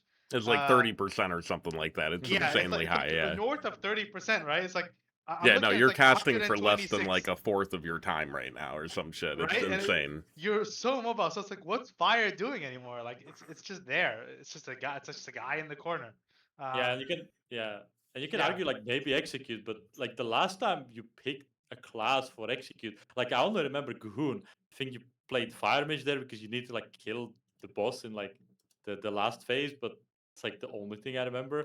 I just think it don't was think just execute because is a the rest of the fight didn't matter on Cahoon, right? yeah, If I exactly. remember Like the right. only Yeah. time that like execute is going to be viable, like a viable niche, is like if literally nothing else matters but the final phase, and that has not been the case since it was BFA, right? Like 6 years ago, right? So Yeah. Yeah. I don't even think execute is a real niche in like In the fight 99% time of our thing, right? Because like other specs that don't have execute will just do better in a Yeah. 4-minute scenario because of their damage profile and their cooldowns, right? So Yeah, it's like not really a real niche. like if you look at Frost, like you see that the clear 2 target spread cleave is there. If you look at Arcade, you see the burst. I also think Arcane does pretty good damage up to 5 targets, so the cleave is not that bad. And obviously, like the brow damage, even the Frost has even good brow damage. And then you look at Fire, and it's like, there's Fire. It's like, okay, that's like 1 minute cooldown, sure. Execute is not real. And it's like, okay, it does good damage with Flame Strike, but like you don't really need that often in raid. Like Yeah. sure, like you can do something with Lura, but that was like in my opinion, like once in a time exception. Yeah, I'm I weird. will I've say- always thought that Flame Strike would make a better cooldown than a rotational ability. Yeah, like pulls. Yeah. Well, I think more. It's just weird because it steps on the toe of Meteor, right? They would end up I being was about similar to say, space. someone actually pointed out on my chat a few days ago, and I was like thinking about it in the shower, and I was like, it's the same shit as Meteor, then, no? It's, like just delete the spell at that point and make something interesting about Digna.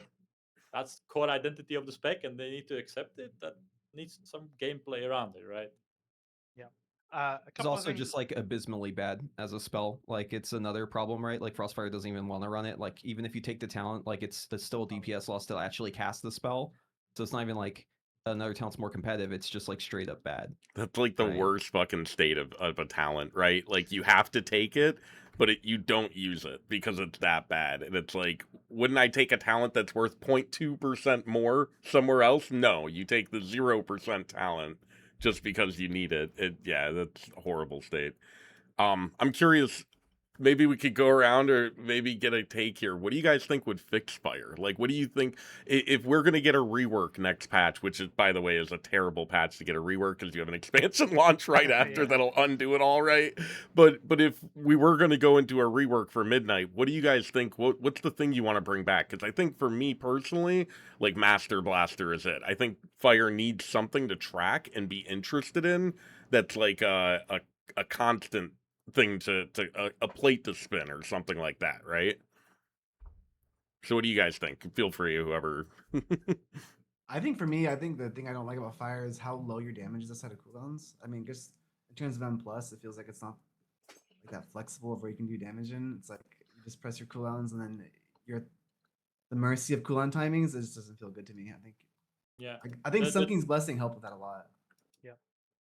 The thing I would which like is to- like different between like the burst profiles of like Arcane is also like you could say like burst like outside it feels bad, but the thing is your rotation doesn't really change outside the burst, right? But Fire Mage, it suddenly becomes clunk and you're not doing damage at the same time, right? With Arcane, like you're doing less damage, but like the same shit. Additionally, after Arcane Soul, you have like banked 3 missiles, so you're just like chaining back to back like missile barrage, prismatic bolt. So it feels good even outside the cooldowns. With Fire Mage, it doesn't. Yeah. SKB. SKB. Yeah, SKB is my answer. My fix is like I'm like swinging for the moon, shooting for the stars on this one. So yeah, I like the idea of like decoupling Ignite from Mastery, and I think what should replace it is like a proper resource. Like I want to have something that's fire where I'm like building up. I feel like it would be thematic to build up heat and then spend it on basically have like another tier of builder spender on top of our whole hot streak thing.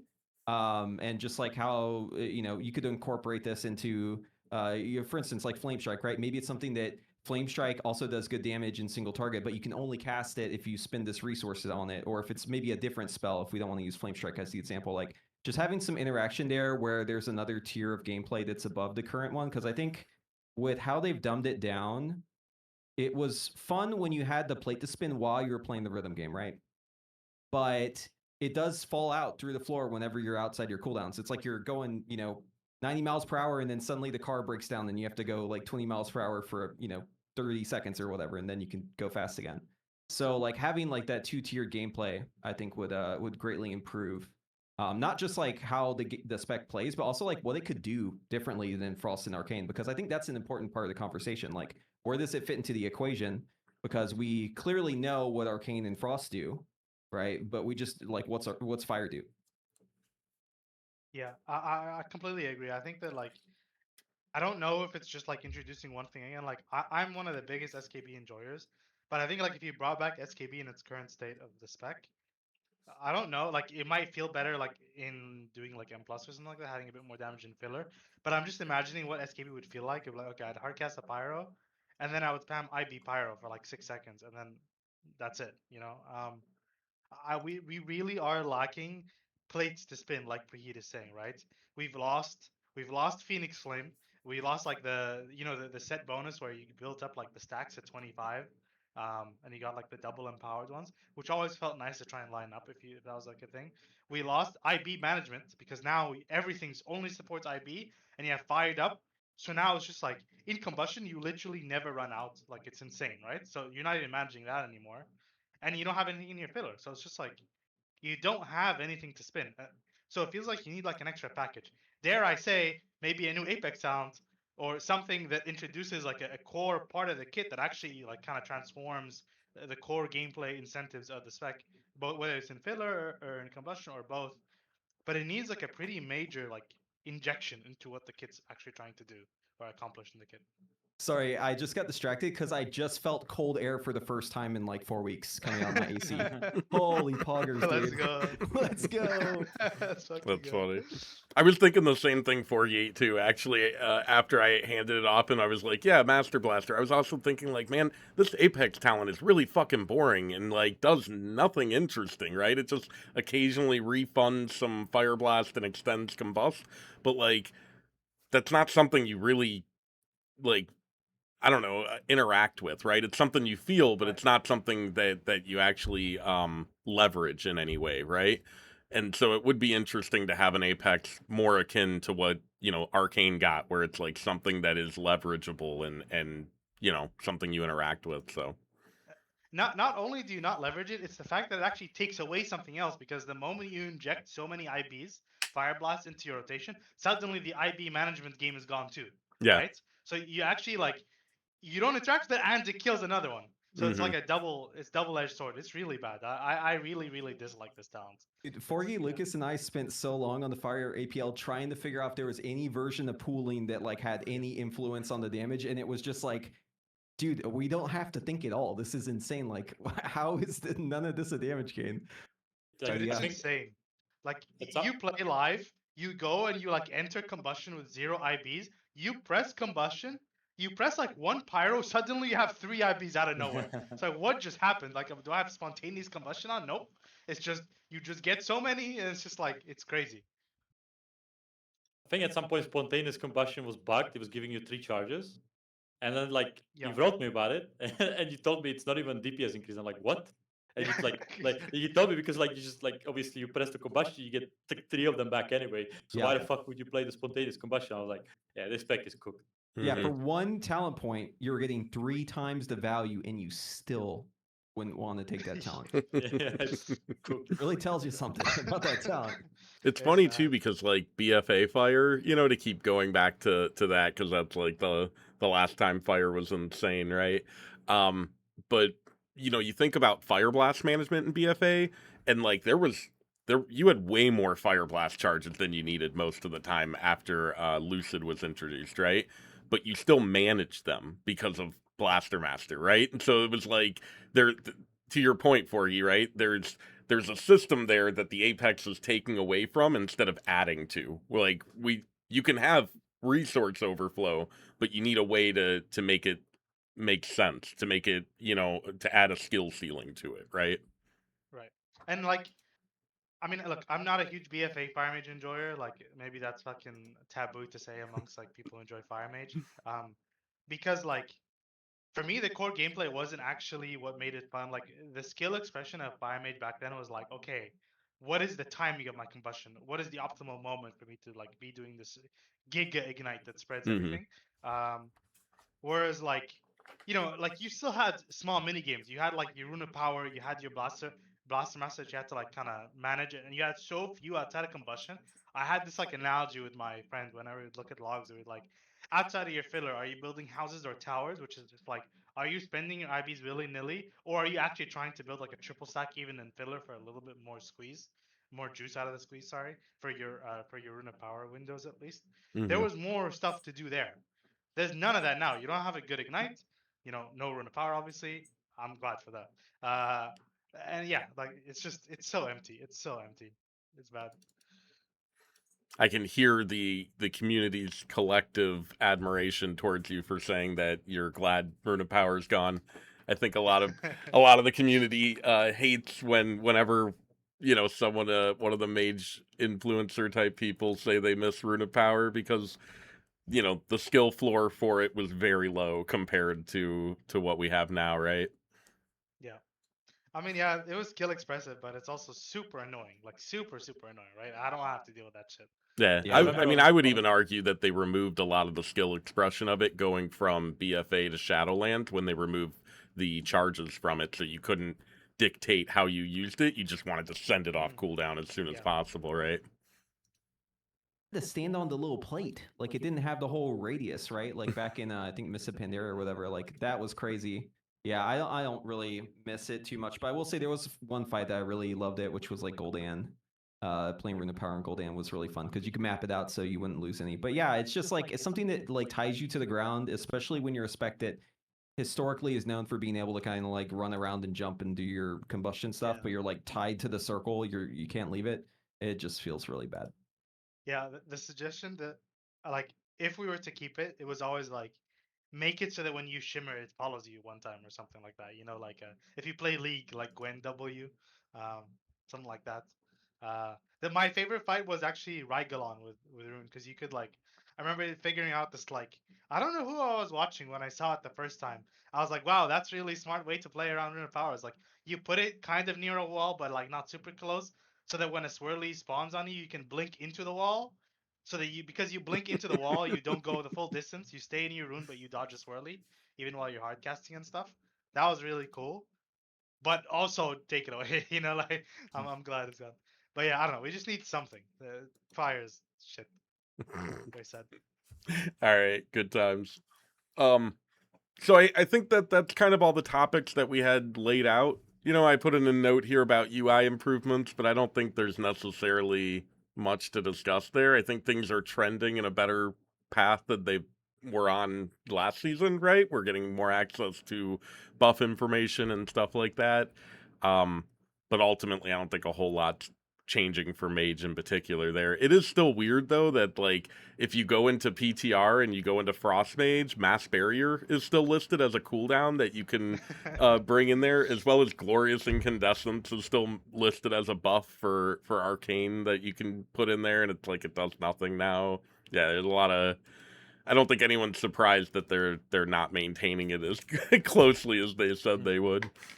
Yeah, I've the seen, bugs are just what pisses me off about that, right? Like, it's showing that you have Thermal Void even though you don't. It not tracking Arcane Surge or Touch of the Magi. Like, these things are really annoying whenever it's like they take away the tool for you to do it yourself and then they don't do it right. And it's like, come on. And I know they'll probably fix that stuff, but you still have to wait, right? So I don't it's know. kinda I've reported frustrating. that Touch the Magi problem a lot. there's an issue with like, so during the Arcane Soul rework with Salvo. So if you guys remember how Arcane Soul was way back, like in the War Within, um, you had this kind of like gameplay where if you barraged one too many times, it was really punishing, right? You like lost all your charges, you had no way to get it back, and it felt really bad. And we used weak cores obviously to solve that. And then with the rework that came, it was actually really nice because you always wanted to barrage after your soul because you had 25 salvo. But now with the introduction of prismatic bolt, it's actually now it's back to what it used to be. Because now, if you have a prismatic bolt again and you barrage one too many times, you could munch a prismatic bolt. So the Yeah. moment you don't want to, you don't have soul anymore, you'd want to p bolt it. But you don't have the weak core to solve it. Now I will say, I've seen a weak add-on that does the old weak core functionality. Uh, Give me. so, and I was gonna ask you guys, have you guys like messed with the PTR? Because I've been away from WoW for like a month and a bit. The new buff like API stuff, like it seems. My impression is that there's a lot you can do. I don't know if you You could guys do mess with more. it. So I built an add-on that counts how many barrages you've cast with Salvo without a P-Bolt stack, right? So you can get pissed off at RNG, I love that. That's so yeah. good. Yes. I posted it in the Mage Discord a few days ago, but I could pin it in the UI or something like that. But yeah, I mean, you couldn't do that last patch. You know what I mean? That's a new function. So there's definitely some loosened constraints there that I think will help out. And I know what you're talking about, Forgy. I've seen some obvious stuff that people shouldn't be doing that's possible now, and I'm wondering if they're gonna clamp down on that really quickly after they figure out that they've loosened things up maybe too far. Yeah. Because you can do a little bit of computational stuff that you shouldn't otherwise be capable of. You guys were Awesome. talking about mass barrier. I would like to maybe like devote some time for like the utility that Mage brings, specifically like into M plus, because even in season 1, when I was like looking at the meta comp, right, like, and I was like thinking, what the hell does Mage do, right? Like, if you just assume that it can live and it does the damage, like if you look at, for example, like demon hunters, right, like they bring 3% magical buff to the M plus, which buffs way more than intellect does, like damage wise. Okay, sure, intellect works for healers, but they don't care about that as much. And they have darkness. Besides that, they have darkness. I also like the fact that they have like a cage, which sure, like poly casted and you can spam it more. I like cage more, but I feel like Arcane just, or like not Arcane, sorry, Mage specifically doesn't really bring anything to the group. Like if you compare it to Evoker, and I feel like Evoker is anomaly of this game, where like they have Burnstone, their raid buff sucks, but who cares? They bring versatility into the dungeon. They bring like hover and rescue and whatever the Multiple hell. knocks, don't forget, Yeah, right? yeah, Multiple like crowd controls, yeah. Dude, did you know? Sorry, did you know that you know how when you rescue somebody, you used to give them a shield? Now that Yeah. gives you cast while moving to whoever The you Fox. rescue. Only if they Dude. talent though, right? If they don't Yeah, but, talent, like, it it's a close interrupts street spells. talent. It's really fucking annoying. Dude, that class is a. Oh. Yeah. As Anyway, well. sorry. I mean, Yeah. every class has 2 AoE stops, right? In the God comp right now on live. Yeah, Mage. well, you don't know, or Mage just has one. You Yeah, have Mage just has Supernova. one now, and like you can't even like stun anything. Yeah, exactly. That's what I was thinking about as well. Like, you don't have stops. Like, if you compare it to DK, the DK has grip is a raid buff. Okay, let's just pretend, and they have AMZ on top of that, which is a really good M plus defense. And then you can look at Mage, and you have mass invis. And you're like, what am I Yeah, gonna do yeah. with that? Yeah, like, And and they always like make a mob where you can't really do that, or you have to like commit your ice cold to pull it out and like take a melee hit and then invis so that other people get out. And it's like The you use same it leading up to that. It's just weird. Same thing as Shroud. Like, Shroud is like pretty much useless because everything has true sight nowadays. Like, you do most of the skip by, like Burnstone, like in season 1, or you like pull it back, alter ahead, and then invis, and the rest of the group passes through. It's just like viability wise, if we're like talking about the M plus meta, like the only way that Mage is gonna get broad is does a lot of damage, way more damage than the others, and it can obviously leave the keys, right? Like, you're not bringing anything unique into the keys. Like, you have blast, sure, but like, how I'd much also say classes have blast? even beyond viability arguments too, right? Mass Barrier was fun. Like, I enjoyed Yeah. the fuck out of that spell, right? Yeah. Like, getting to save people that I saw were literally going to die, and I was the healer, right, in that moment.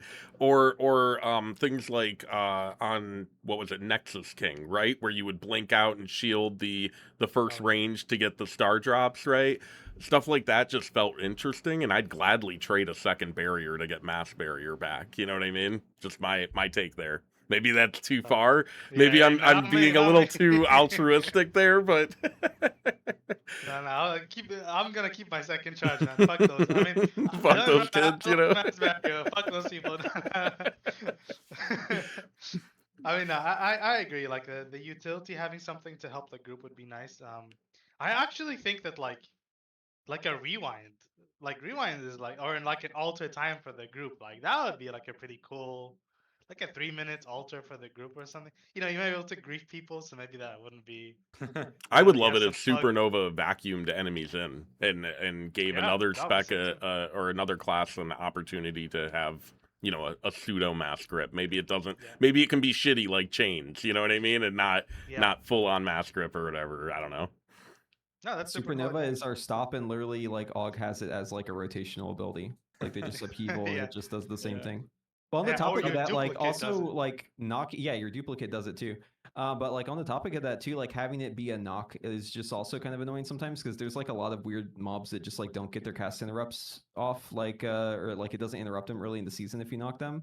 So then it's like now you're having to play Dragon's Breath for that stop, and you have to be in melee for it, and it's just Yeah, it's this not great. season you will have to play Dragon's Breath in like 3 dungeons. So Yeah. it's gonna be annoying. There's like Gonna roots, right, that it breaks and stuff like Yeah, that you yeah. want to use it on. That Supernova just doesn't do the same Yeah. effect. Yeah. Yeah. Yeah, there's like a snake debuff in Temple. Where, Mhm. like, Yeah, and the Supernova does dinosaur I something. think as well in the blinding well. And the roots in Veil too, right? yeah, the Yeah. dinosaur, yeah. Yeah, So it's gonna be annoying for a lot of people if they have to spec out. But someone in my chat said mass polymorph, but mass polymorph didn't even work on like 90 something this season. It's not really a stop. The only use case I've ever seen for mass polymorph was on Neltharion when I got mind controlled. I'd mass polymorph the raid after DBing them. There was a season. I think it was it the War Within season 3? Yeah, The one with Rookery. no, where, no, like, season 2. Rookie. Season 2, it was like became a thing where like mages had 3 stops and one of them was mass poly. That was just like part of your sequence. You would like Nova, Blastoid, mass poly or something. Yeah, I like that. remember the first boss room. Yeah. Coordinating there a lot.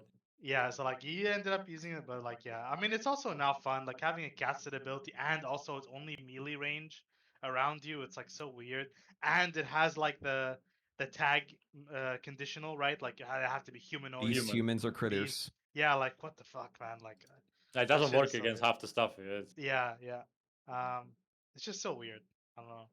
Yeah, It doesn't it? feels like Doesn't it not work on the things that they changed Poly to work on, right? Like Poly works on Undead now since Shadowlands, but I don't think Mass Poly does for an Yeah. example. It's like inconsistent humans. between spells too. Yeah. It's Uh. just weird because like I feel like going into midnight, a lot of the philosophy changes of the class of all the classes across the board that they stated, i.e., lowering stops, lowering defensives, like making classes simpler, hit mages like discriminately harder than like other classes did in all those three departments. I mean, I play a lot of specs. Like I think I have like 10 ults right now that I've geared up to like pretty much max, and I don't feel any spec has been as mid-defied as like some of the mage specs have been. Yeah, no, I agree 100%. Like I play a shit ton of ults as well. I was even like brewmaster tanking for a bit this season, and like it's just crazy like going to mage and just like seeing the lack of stuff, right? Like, and then you play devour and it's like, okay, yeah, darkness, stun, misery, the list just goes on and on. Yep. And you're just over here like, hey, I can make you a portal, I can conjure you food.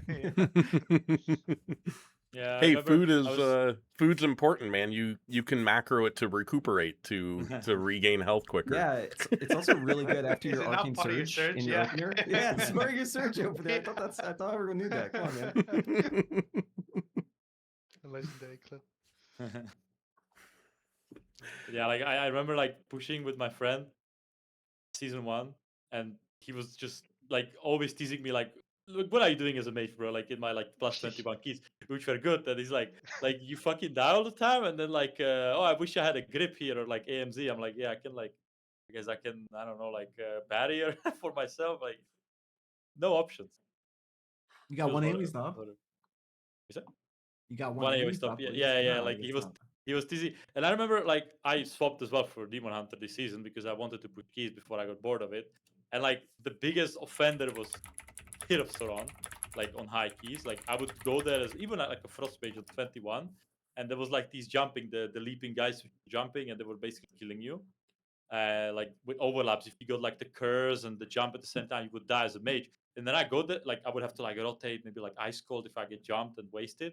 And then I got there as Demon Hunter, and like I You don't don't even have to notice press that. anything. Yeah, you don't have to press anything. You just like press your meta and just like heals up the like the when you get low instantly, and it felt horrendous. Like felt What's horrible. crazy is they like buffed it from there too by changing the Emma aura to make it so now that heals you as well.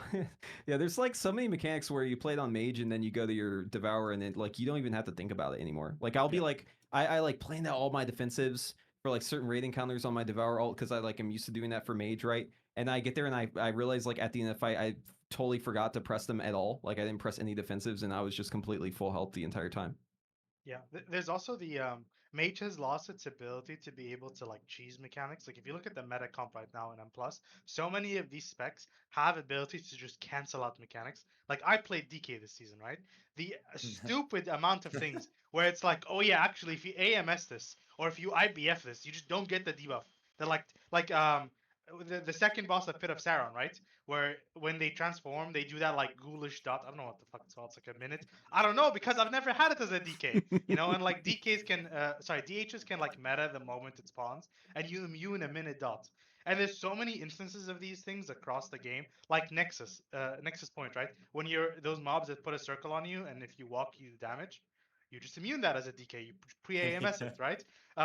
Like there's so many things like that. Mage has no cool tools like that anymore. You cannot invis anything. Like if you invis anything, it's like, oh yeah, I'm gonna invis this shoot on me. Like, you know what I mean? It's like there's not really anything super cool anymore. And the things that Is do there a- exist are available be to fair- everyone, right? Like anyone can go Night Elf and invis a mechanic the way we Yeah. do, right? Or Alter and Blink. Anyone can just fucking move. There's 13 classes or 3 classes that have blinks and stuff. It's just not uniquely as mage novel. territory. Yeah. Yeah, and like in a lot of them, it's like you still have the tool like technically, but it's like you can't use it really. Like for instance, Ice Block, right? Like Ice Block historically Yeah. has been how you fizzle those mechanics, and it's like, all right, cool, I'll just play without offensive then. Sounds great, right? Or in another case, like from a rainy example, it's like, okay, well, how do you deal with this mechanic where if you touch someone of the other color, you die instantly? It's like, oh well, I can just use blink and alter time. Ha, just kidding. If you use that and there's someone in your line, right, you're still gonna both die even though you teleported over them. So it's like they've taken like the things that like Mage used to be able to like do the style on, outplay the mechanic with the ability, and it doesn't work, right? It's Dude, I been was watered so down. fucking mad in Dawnbreaker when I found out I couldn't blink through the fucking beam on it or alter through it either. Nothing worked at all. Like, why is it like that? I don't get it. Man. Yeah. It doesn't make sense. But What even I is the have to. cooldown on AMS nowadays? It's like 45 or so. Yeah. And it's very- barriers like 30, like Yeah. Yeah. But pretty I have to interesting. disagree about the skipping mechanics like not being a thing, because in season 1 you could skip so much shit, but it's just no one was playing Mage. I remember I found this tech in Magisters, like the Squid boss. If you would invis him when he was specifically targeting you with the Astral Beam, he would just like do nothing for the entirety of the fight. Like even on the second boss of the Magisters, like when he's throwing the glaive, you could invis the glaive, like even the second hit, and only invis was working against that. But I think Oh, they you can would AMS it. fix. Yeah, you can MS it, but I'm just like saying that like You can you meta could immune it. you could Shadow do meld like a lot of stuff though, right?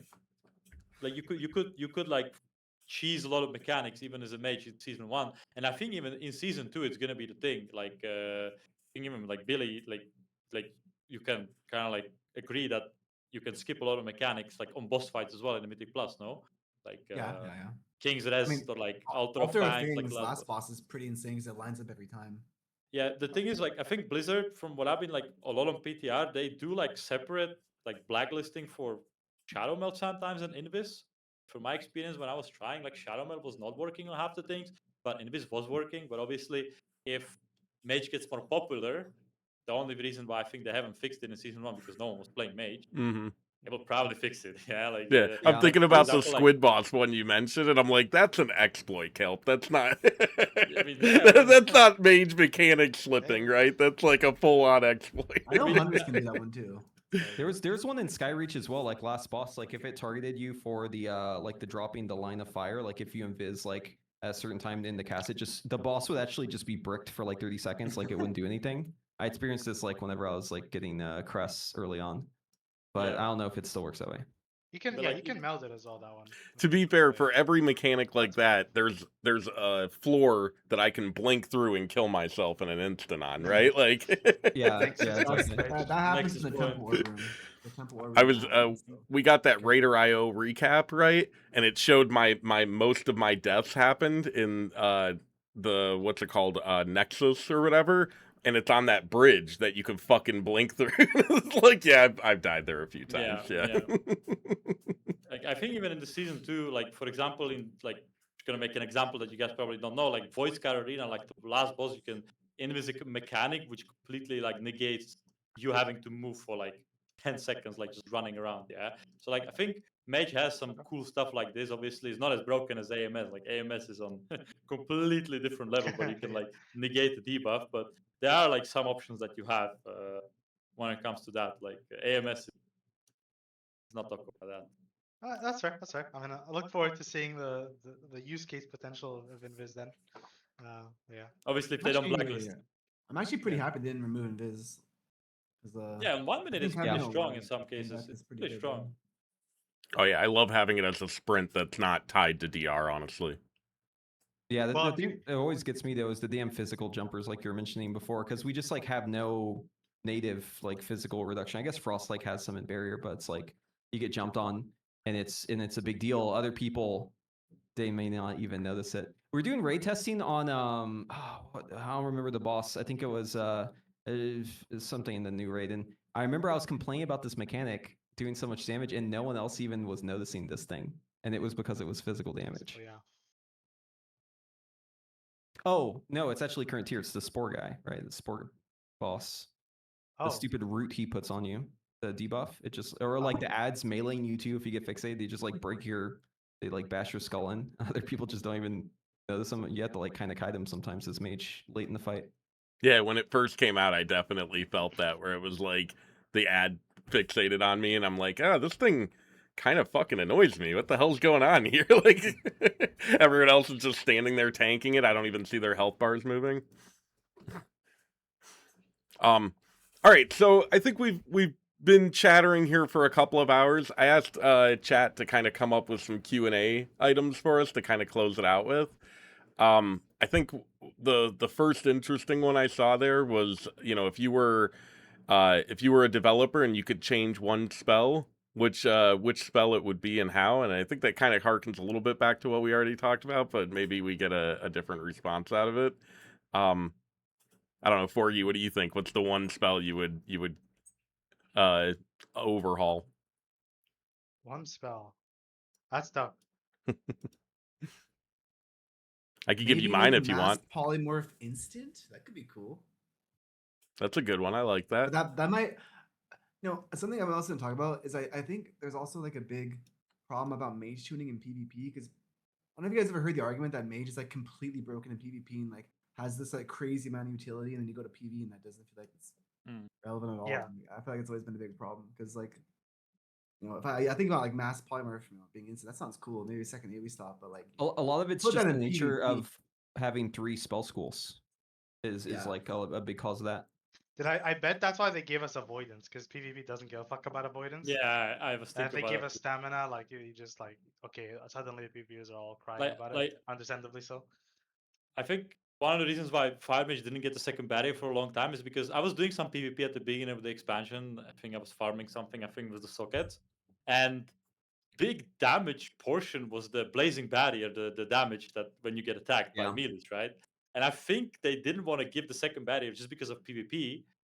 But now that they gave the second barrier, I think they removed completely the improved blazing barrier component where it buffed the damage completely, right? Well, yeah. So- So like a lot of the mechanics of why like mages took in PvP, because I also did the same. Is the overpowered barriers talent, Yeah, right? yeah. Where people just like absolutely destroy themselves on your barrier, and then also Ring of Fire, like it's just like crazy Mhm. damage. But like it's PvP is weird, right? Because like all the spell coefficients in PvP are different.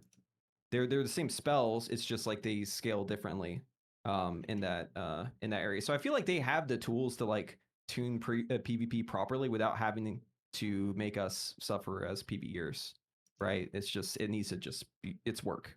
Just needs to be done. Yeah, I figured out my one spell. yeah. Go ahead. I'm gonna go with Dragon's Breath. How I are you gonna really like change it? Dragon's Breath as an offensive ability. One of my favorite moments of Fire Mage is like just casting DB for like a hot streak. It just looks so cool, and if it does the good damage and has some interesting interactions, I would actually really wish DB became our new like Apex team. Build shit around it, make it do something really sick, make our shit interact with it in some way, some cool stuff. Man, that would be awesome. Because like I very remember- thematic as a Fire Mage. You think of them, they're like DBing and shit. Oh my god. I think that's cool as fuck, honestly. I feel like I can't think of anything that even remotely that cool. build up burning stacks and then just pop it with Dragon's Venom. Oh, dude. Sounds like Frost almost. Forgy was a big Alex Trezor's Fury lover. I remember, Oh, like back I in love Dragonflight, Alex he Trezor's was Fury. always like trying to force it. Dude, And I that- remember he that- was like, yeah, what's up? That was Hello? just peak, man. I think Forgy was always like linking me. Like I think Alex Trezor's Fury had this like weird hidden effect which was not listed in the talent. Oh yeah, I remember. if it, you hover yeah. over it, for like legit 3 years, the DB was implemented or Outside Fury is implemented. If you look at it in the talent tree, it says something, and then if you link it in chat and hover over it, it says something else. And then if the one you actually hovered over was the true tooltip, so it just had hidden effects on it that like people did not know Yeah. about. I remember telling me. I love it. So I think if I were gonna change any spell, part of me wants to say I'd bring shifting power back. I miss that. Thank you. That's so my much. God. And it's funny too because shifting power would solve a lot of our it would solve a lot of problems of like what do you do during downtime and how do you make that a little more interesting. But also it buffed our defensives a ton, right? That said, I don't think I'd do that. I think what I'd do is probably revert the Orb Barrage change and make it proc off charges again instead of off of salvo stacks, because I think that's been probably the biggest drawback for Midnight Arcane in rotational fun, especially in AoE. No nether precision? No, I You don't care about like nether that? precision. I never Oh, liked okay. nether precision to begin with, mean, honestly. I mean, low key it is right now in the game, right? With the Yeah, pulse, yeah. you're I just guess, not yeah. playing around. I've just You're been not calling it playing around. NP too. I haven't even. Yeah. Because It's I'm just scary certainly that when not we calling lose it the tier CP. set- Yeah. What do you think, Preheat? I would just bring back interactions with our spells that we don't cast anymore. Cone of Cold, Arcane Explosion, Blizzard. Like these used to be spells that felt really cool, and there were like ways that they could basically hook them into like your spec to make it do something really awesome. And like one example is like there was a glyph, I think, that was like 700% increased damage on Kona Cold. This was back when Shatter also still worked for the other specs, which is actually really interesting to me because it doesn't really affect raid too much. But there were like combos on ads that you could do, right, where you could freeze them and get the Shatter bonus, and there were like really cool combos you could do back then with that sort of thing. So like I just want to use like my mage spells. Like I just want to use Kind of Cold. I want to use Arcane Explosion. I want to use Blizzard. I want to use all the iconic spells, even if I'm not playing that spec, in specific niche scenarios. And I think it would make the talents more interesting too, right? Think about how cool Frostfire talents could be if there was a tie-in on, Kona Cold does this thing if if you've used a Comet Storm recently, it's like in power and it does this big damage or something like that. So yeah, I just want them to hook into the specs again. I'm with you, but you made me remember the Dragonflight talent tree on initial launch, which is nothing but pain from the Shatter talent. Because I remember we had what was it, Meteor, and I forget what was on the other side. It was really bad. Dragonflight initial launch mage tree. Khaelt, how about you? I mean, I would propose like a full Fire Mage rework in a sense that like Phoenix Flame, SKB, stuff like that. But just to make it simple, I just want Mass Barrier back. Honestly, I really want Mass Barrier back. But this is the one thing that is pissing me off for a long time. And this has been brought like a few times in chat. Like the disparity between Mass Barrier strengths has been huge, right? Like obviously for Arcane, like the Mass Barrier has been like way stronger than for someone like Fire. But the entire identity of Mage overall is that you're borrowing from like the other schools, right? Like you have like Ice Block as an Arcane Mage, or like Ice Cold. You have Dragon's Breath as an Arcane Mage. You have like from borrowing from like old schools. So just make Mass Barrier to cast, I guess, like a Frost Barrier or something to make it balanced, and then no one can cry about it being weaker for others. And you bring up the Mythic Plus viability back. Plus, it's fun because I really liked saving my teammates with it. And also, like in raid, it would like you like something else to press for your teammates as well. Like I like having like some small support aspect in the spec that I'm playing, or like the class that I'm playing. I really enjoy Darkness for DH because I just have this like weird thing where I enjoy when I'm like healing my teammates as a PS player, or like helping them in some way. So I would like Mass Barrier to come back, and if like balancing is the issue, just make it Frost Barrier. Yeah, We have dude. ice. On Nexus King, like doing the mass barrier on the people who are doing the mechanic like in the last phase, like going out to drop the stars or whatever. Yeah, I Like remember. that was awesome. Like Yeah. because you go out with your squad, you see the evoker come out, do a Zephyr, so it goes on you guys too, and you're like stacking those two together, which is especially potent. So yeah, it definitely. I think if it was tuned, it would be really cool. Yeah, like if the balancing is the problem, then just make it prismatic barrier for all three specs, right? Like, or Yeah, and I mean, like make less it efficient, right? Like less all potency. three of them. Yeah. The thing is, the balancing of Mass Barrier also comes down to just the balancing of barrier across the three specs, right? Is like if Frost Barrier was stronger and has Fizz DR, which I think it is right now still, right? Fizz I feel DR. like It still has yeah, Fizz DR. It no longer boosts HP. That's what they removed from it. okay, like if that was still there, then I feel like that would be a fair comparison. Like if the Frost Barrier was like, what is it, like 15-20% stronger than Prismatic Barrier in terms of absorb Something like amount? that, yeah. Yeah, and then has the Fizz DR, like that's pretty comparable in my opinion compared to Prismatic Barrier. If Blazing Barrier just had something like useful, not the tiniest heal imaginable, right? Like, then I feel like you would feel like, oh wow, like actually, I'm playing with a Fire Mage. It's really cool to have Fire Mage here because, when he presses Blazing Barrier, we get healed for the entire health bar of the barrier or something like that. Mhm. You know what I mean? Like, you can feel something a little bit more potent. Or like, oh wow, I have an Arcane Barrier or a Prismatic or a Frost Barrier. It can be cool. It's one problem that solves, or it's one solution that solves both the regular barrier and mass barrier. We don't have to homogenize everything into one. Yeah. The funny part too, Kilt, is the mass barrier spell is actually already School Frost. Fun, Like amusing which is, like, anecdote straight in up. the spell data. Yeah, so if you get locked on Arcane, you could still cast mass barrier. Dumb stuff to know, but that's what I'm really good at. Azuna, do you have something? I really miss shifting power, but that's just because like there's like this like big dopamine I get whenever I would kick something and then it's shifting power and then kick something else. That was like one of my favorite things I ever had about Mage. That was actually crazy in PvP too, because I do a little bit of that too. So that's, people don't like that ability, but I fucking love that ability. I don't care that it desyncs a 130 trinket. Okay, like I thought that was still an amazing thing. I'm with you. I never worried about the desyncing and stuff like that. It was just like, okay, that's what it is, right? And Yeah. You're just playing the Spy Master trinket right now, if that was the case, instead of the flask, probably. But yeah. I'm gonna Yeah. say it. I don't like shifting. If it was for I utility, know, I'm I all know, down. I know But you don't like it. It's just like my issue with it has always been just like it feels so interruptive in your rotation. I think if I recall all the past Mage iterations, like Arcane, I think has always been the one that made me feel this way the most.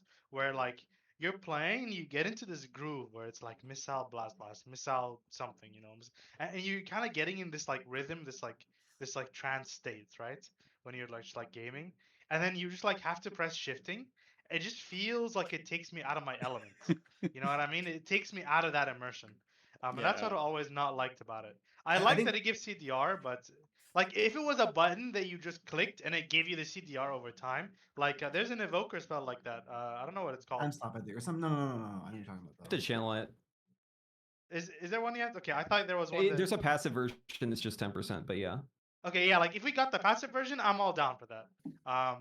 Obviously it would be hard to balance. Like, hey, click a button and you get 20-second CDR like in 3 seconds. Like that's a bit OP, right? But I think on your end, the one thing I didn't like about shifting power was how it kind of you couldn't like, for example, if you want to like press a barrier because like an emergency damage happened or like you want to kick something, like you couldn't do that. It's also, I forgot to mention this about Frost. I don't like how Ray of Frost is so like you can't do anything when you're casting Ray. You can't kick, you can't barrier, you can't defensive. So that's the one thing I didn't like about shifting, but I did like the CDR and my kick and my barrier. But yeah, same thing I don't like about Ray of Frost or no. I remember what Forgy said. I specifically remember in season 3 with Mana Forge. It's like you would be in that like the flow, right? And then I would forget completely about shifting power, and I'm like, fuck, my touch is on like 13 seconds left. Okay, I have to like I can still press it and kind of get like full value, right? But sometimes I would like completely like zona, and then I see touch on 10 seconds. I'm like, do I still press it or delay it after touch? So it definitely was breaking for Arcane. I specifically remember like it was fucking my brain sometimes. Yeah. In autopilot. There's like a really crazy way of doing the Mincius 2 that like the Chinese Arcane mages were doing, where they would do the cooldowns like in a completely separate order, basically doing the delayed touch, but it would lead to every rotation of doing the touch, you would always shifting power right before it, so it's like flipped. Which that was sounds like kind of horrible. cool. That sounds so horrible. Yeah, like I'm not a hater when it comes to shifting power. I think it's fine. Like and there's been times where it was like, it felt like a pop off because it was like, I know no one has an interrupt and they're calling, no one's got an interrupt, right? And I just rip my shifting power even though like I don't need it for damage. I'm doing it for just my counter spell. And then I get the kick on the mob, right? Like save the day because I used it. And then like stuff like that obviously is fun. But it's very niche thing, but good memories. Yeah. All right. You ever cast the shifting and then somebody calls your kick and you're like, no. That's kind of how it is with Ray of Frost almost. Yeah. Hey man. One thing, guys, I would like to like maybe point out, like that I noticed on PTR, maybe Billy as well.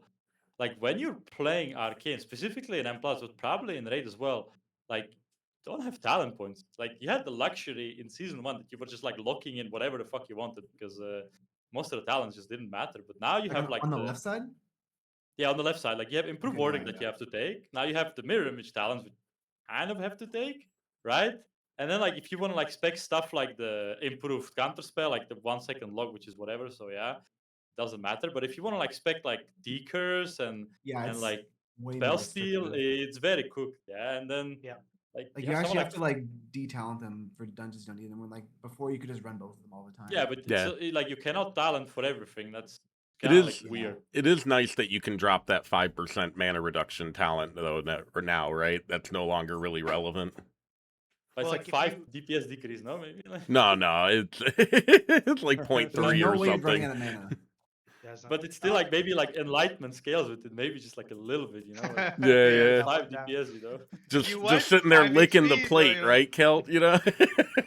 I know. Wait, no, I think you're right because when I was looking at the talent tree, actually, a lot of the times when I wanted to pick up the avoidance one, my solutions were always like, okay, I'll drop the invis CDR, right? You Or don't the want that. because I mean, yeah, you don't care, but if you're going to keys, you definitely want that probably, right? Yeah. To invis stuff. So now you probably have to drop invis move speed, and then it's like, The okay, move speed well, one is That's what the you biggest. drop. I feel like Yeah. that one hurts the most to drop, right? Yeah, 'Cause it's it's just- like Yeah. if Shimmer doesn't work on that, you're just like walking. It's Yeah. shitty because it's like simultaneously the worst feeling thing to drop, but probably the least impactful thing, and so it ends up being the go-to to drop, right? Even though Yeah. it feels absolutely awful. And also, one more talent which is really good to this season, in my opinion, like specifically just talking about M plus, is the one which makes your clear casting last like 15 seconds longer. So in between pulls, it's like sometimes like, bro, my 3 clear castings just dropped by like 1 second. I'm like, if I had that talent, I would have had 3 clear castings for this pool. So there's definitely a lot of people will be in the realization once the season hits that I don't have talents, and then people will be like, decurse me, and they'll be like, I don't have it. Can't. So, Yeah, when I was doing my builds for M plus, I very much favored that clear casting extension talent because it's Yeah, like yeah. just so impactful for in between pulls and travel time and keys, stuff like that.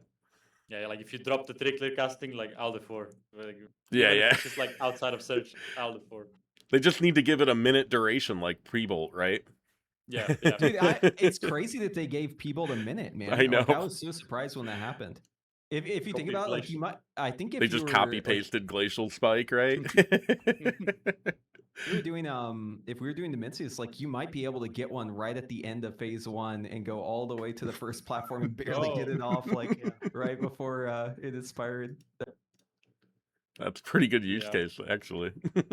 Like, I will say though, I how ha- do you hold the P-bolt? I guess you'd have to like time it. Yeah, Like- you'd have to time the barrage so it's like leaving your hands and Yeah. pray. But yeah. All right, next question here that I've got. Who do we think is going to be the de facto spec or multiple specs for Raid next season? I think we're all probably pretty heavily leaned towards Arcane right now on most of the Raid, maybe Frost on a couple of those 2-3 target scenario fights, right? I think that's Yeah. where I'm kind of landing, like the 3 construct or the 2 construct fight, right? I think that one's pretty clearly probably going to be the Frost territory, but then you get into the guy with the poison pool with the 3 statues where the ads are coming out of them. I think that one's going to be pretty obviously Okay. Arcane, right? You're going to have good opportunities to like set up a P-bolt barrage on some of those ads that aren't stacked on the boss, stuff like that. I think that's at least where I'm sitting. Do you guys have any different takes on that, or I completely agree with you. I did like a video before they nerfed Frost where it was kind of like way more obvious what's going to be played. I think like if Frost is obviously still the better pick on 2 target, I haven't seen that many sims. You're going to play it on the turtle boss because that is pretty much stacked 2 target unless they change something. You're probably going to play it on the snakes because I was checking VOD and my ice lances are like glacial spikes that are clearing the both of them. But I think everything else could, except for the Entomb Sentinels, but usually you don't really care about the first 2 boss fights, right? You play whatever the hell you want. But besides that, I think it's really going to be Arcane tier just because Arcane's like 3-4 target 5 is pretty good, right? Because of missiles, and single target is the best. Yeah. don't forget its Fire defensive mage. position right now Yeah, either. I yeah. think it's clearly the winner on defensives in a very Yeah. material way, especially with merely a setback in play. I Yeah, don't like- think you're gonna stack them. Like Mhm. in this raid. I think you will need to have hunter like hunters on like majority of the fights, 2 of them. I think something like the Sorak boss, which is like pure single target, you're gonna stack DKs. They can just knock the wins. I just don't see a single fight where you would stack mages except for maybe the turtles. Like maybe Frost mages target is that crazy that you're gonna pick Frost mages, but besides that, I sadly think it's again one mage tier in my. Yeah, I don't know how you guys I feel. agree. I think like yeah, I was in the same boat where like before they nerfed the Frost cleave stuff, like I was thinking, oh, it's probably gonna be Frost with a mix of Arcane on certain bosses. But like there's like different angles to this question, right? Because it's like number one, different answer depending on like when you're doing the bosses, right? Like if you're progging it like super early cutting edge, that'll probably be a different scenario. I think in that realm, definitely Sun Fury has like a big advantage, right? Just because of the defensiveness. I think you can make it work on every fight too. And I think you'll actually do well. But I also, yeah, I agree. I don't think it's going to get stacked. Like, even though everything with Spread Cleave got nerfed across the board, there are still some specs that are just like outliers in that regard, or just like have other reasons why they're good. So yeah, I mean, if I had to choose one spec for the entire raid, I'd probably play Arcane. But I think that there's at least 2 or 3 bosses I might play Frost on, and if they buff things by the time I get to the last boss, depending on how hard that is, because BlizzCon's also coming up, it might delay our prog. It might be maybe Fire's buff by that point. Who knows? But yeah, I think it's leaning heavily towards Sun Fury Arcane right now. Yeah, I think just for the fact that you have a 6 or 7 second wall after pressing Prismatic Barrier is just going to be completely insane. It's literally It's a so Demon Hunter insane. blur. Dude, Demon 8 Hunter blur. seconds. It's a third of the duration of the cooldown of barrier. It's so crazy. Sorry, Forgy, what were you gonna Like say? how other classes have. Mm-hmm. It's literally a actually, wall. yeah. And it, like that's not counting the actual duration of the barrier that you have up. You're gonna have like a lot of uptime on that DR, right? It's insane. I think I'm pretty arcane pilled. I'm not as much of a believer of Frost Mage, to be honest. Because okay, so if like you look at the bosses, right? And There's just I mean, like 2 I'm gonna, bosses that stick out, right? Like Lost Explorers Yeah. and things. but Lost Explorers, the bosses are stacked, right? Or are they not? 2 You bosses can are stack stacked, 2 yeah. of them. Two bosses are stacked, but Arcane's 2 stacked cleave is not that much lower than Frost's, No, while it's not. also doing. Well, I think as Spell Slinger, right? I think the context there is important because, like, also if you're looking at like spread cleave to target, like Spell Slinger was doing pretty good in our dummy dome test that we did. But yeah, I still haven't managed to get the sims to work on the spread to target cleave shit. But yeah, I think Sun Fury definitely has a lot less going on there. Right. Wait. Stacked Sun Fury is pretty strong as Arcane, right? Yeah. Yeah, sorry, I was talking spread. But yeah, Oh, okay. I mean, yeah. Well, so but the thing is, like, that's what I was gonna say. Like, what is actually spread? Because the only boss that comes to my mind is like spread is like the Twin Fangs. But if they're close enough to get GS, I would imagine they're also close enough for. Oh, most they're of Arcane's when they're shit. Yeah, when they're they're close for together, they're missile, close enough right? for missiles and barrage. When they're apart, they're close enough for barrage, I believe, but not missiles. Okay. So then the From what I question saw. becomes, what is it like spread? Like Entombed Sentinels? Yeah, Yep. Entombed is definitely spread, Right, but it's like- also an easy boss, right? So it's like, That's my point. So I'm yeah. like, for me, the tankiness of Sun Fury and the fact that you have burst, and I always value burst because like you can like delete some ad set or something. I feel like there's potential to like just be like Arcane is just best. I personally like I'm obviously ready to play Frost at any point, but I'm expecting to just go Arcane every boss that matters, at least not the second boss. Yeah, and ultimately it's going to come down to the last boss anyways, right? Which Yeah. we know less about than any other boss. Yeah. I think for you guys, too, at the higher end, you're gonna probably favor Arcane a little bit more just because of the defensive throughput, right? Frost is definitely weaker in an obvious way compared to Arcane, and the earlier you prog these bosses, the more defensive value actually matters. You know, if it's the difference of 2 or 3% in damage, that's not gonna matter if it's a 20% gap in defensive throughput, right? Yeah, there's also a really weird thing that's going to happen this tier because of the change that they made to catalyst items. So like now, whenever you catalyze an item, it also copies the stats that were on the previous item, and if they have a cantrip effect. This is going to have like a weird downstream effect that actually makes it so that you have to specialize more, because if your spec is one where you want, these stats, right, and you're looking at, versus another spec that has different stats historically, you have a lot of pieces where you don't choose the stats. You can maybe omit one, but you're going to have, 4 pieces of tier. Well, now you can customize every single piece of tier. So in a way, it's actually causing it to be more pinpoint accurate on which loadout you're looking to play. It's almost like you're committing more to which spec you're going to play. And I think that is also an important factor to consider because, if I'm going for Arcane, like I'm going to want really, really high haste. And a mixture of some of the other stats, but it's going to have a big influence on my gear set if I want to go Frost as well, because I'm going to want to change a lot of this stuff. Yeah, Frost and Arcane have pretty different stat compositions in Season 2, whereas Season 1 they were virtually identical. Season 2, Arcane has a far more in common with Fire in how it wants to allocate its stats.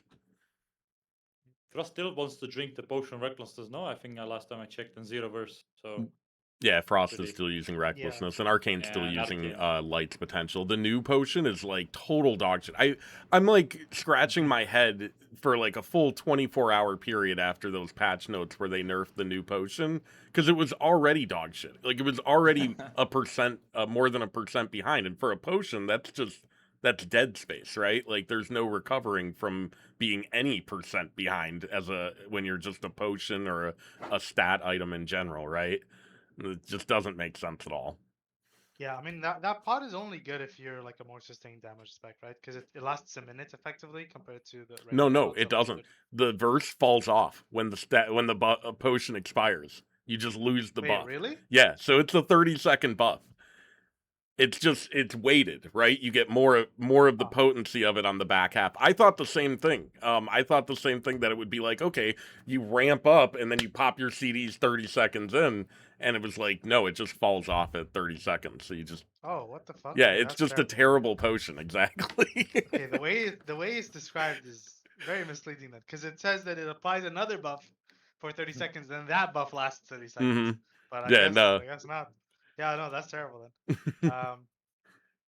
Yeah, I mean the Arcane is like more. Oh, another thing actually, Arcane being more haste favored, I think for me is like it's kind of like cope, but like haste always feels nicer in prog because you get to move a bit more. Obviously, Frost is pretty mobile, so it's not going to be as big of a deal probably, but yeah. So like I feel like it makes Bloodlust feel way different too, right? Like even if the damage may not like support that, I don't know. Whenever I like hit my haste scaler, I always feel like going Super Saiyan during Bloodlust feels good, man.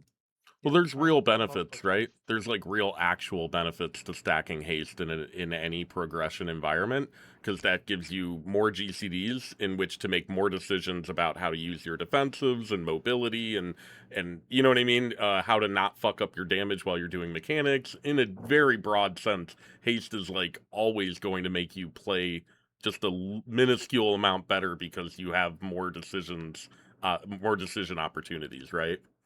Yeah, I mean it's the same with burst, right? Like you Yeah. are not, no matter how good of a player you are, you're going to have downtime, not from like moving, but just like the fight forces you to have downtime for whatever reason, and burst is just going to like favor or burst is this versus you know what I mean. Yeah, Burst yeah, is it's more favored when you have insulated. to You're less force uptime. downtime. Yeah, Yeah. exactly.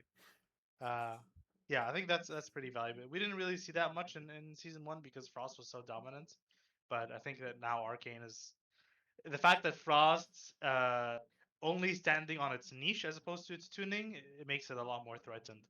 And that's having honestly the burst. way it should be, right? Like you shouldn't have the spec that has the niche that the others don't just be better at a baseline. That doesn't make sense.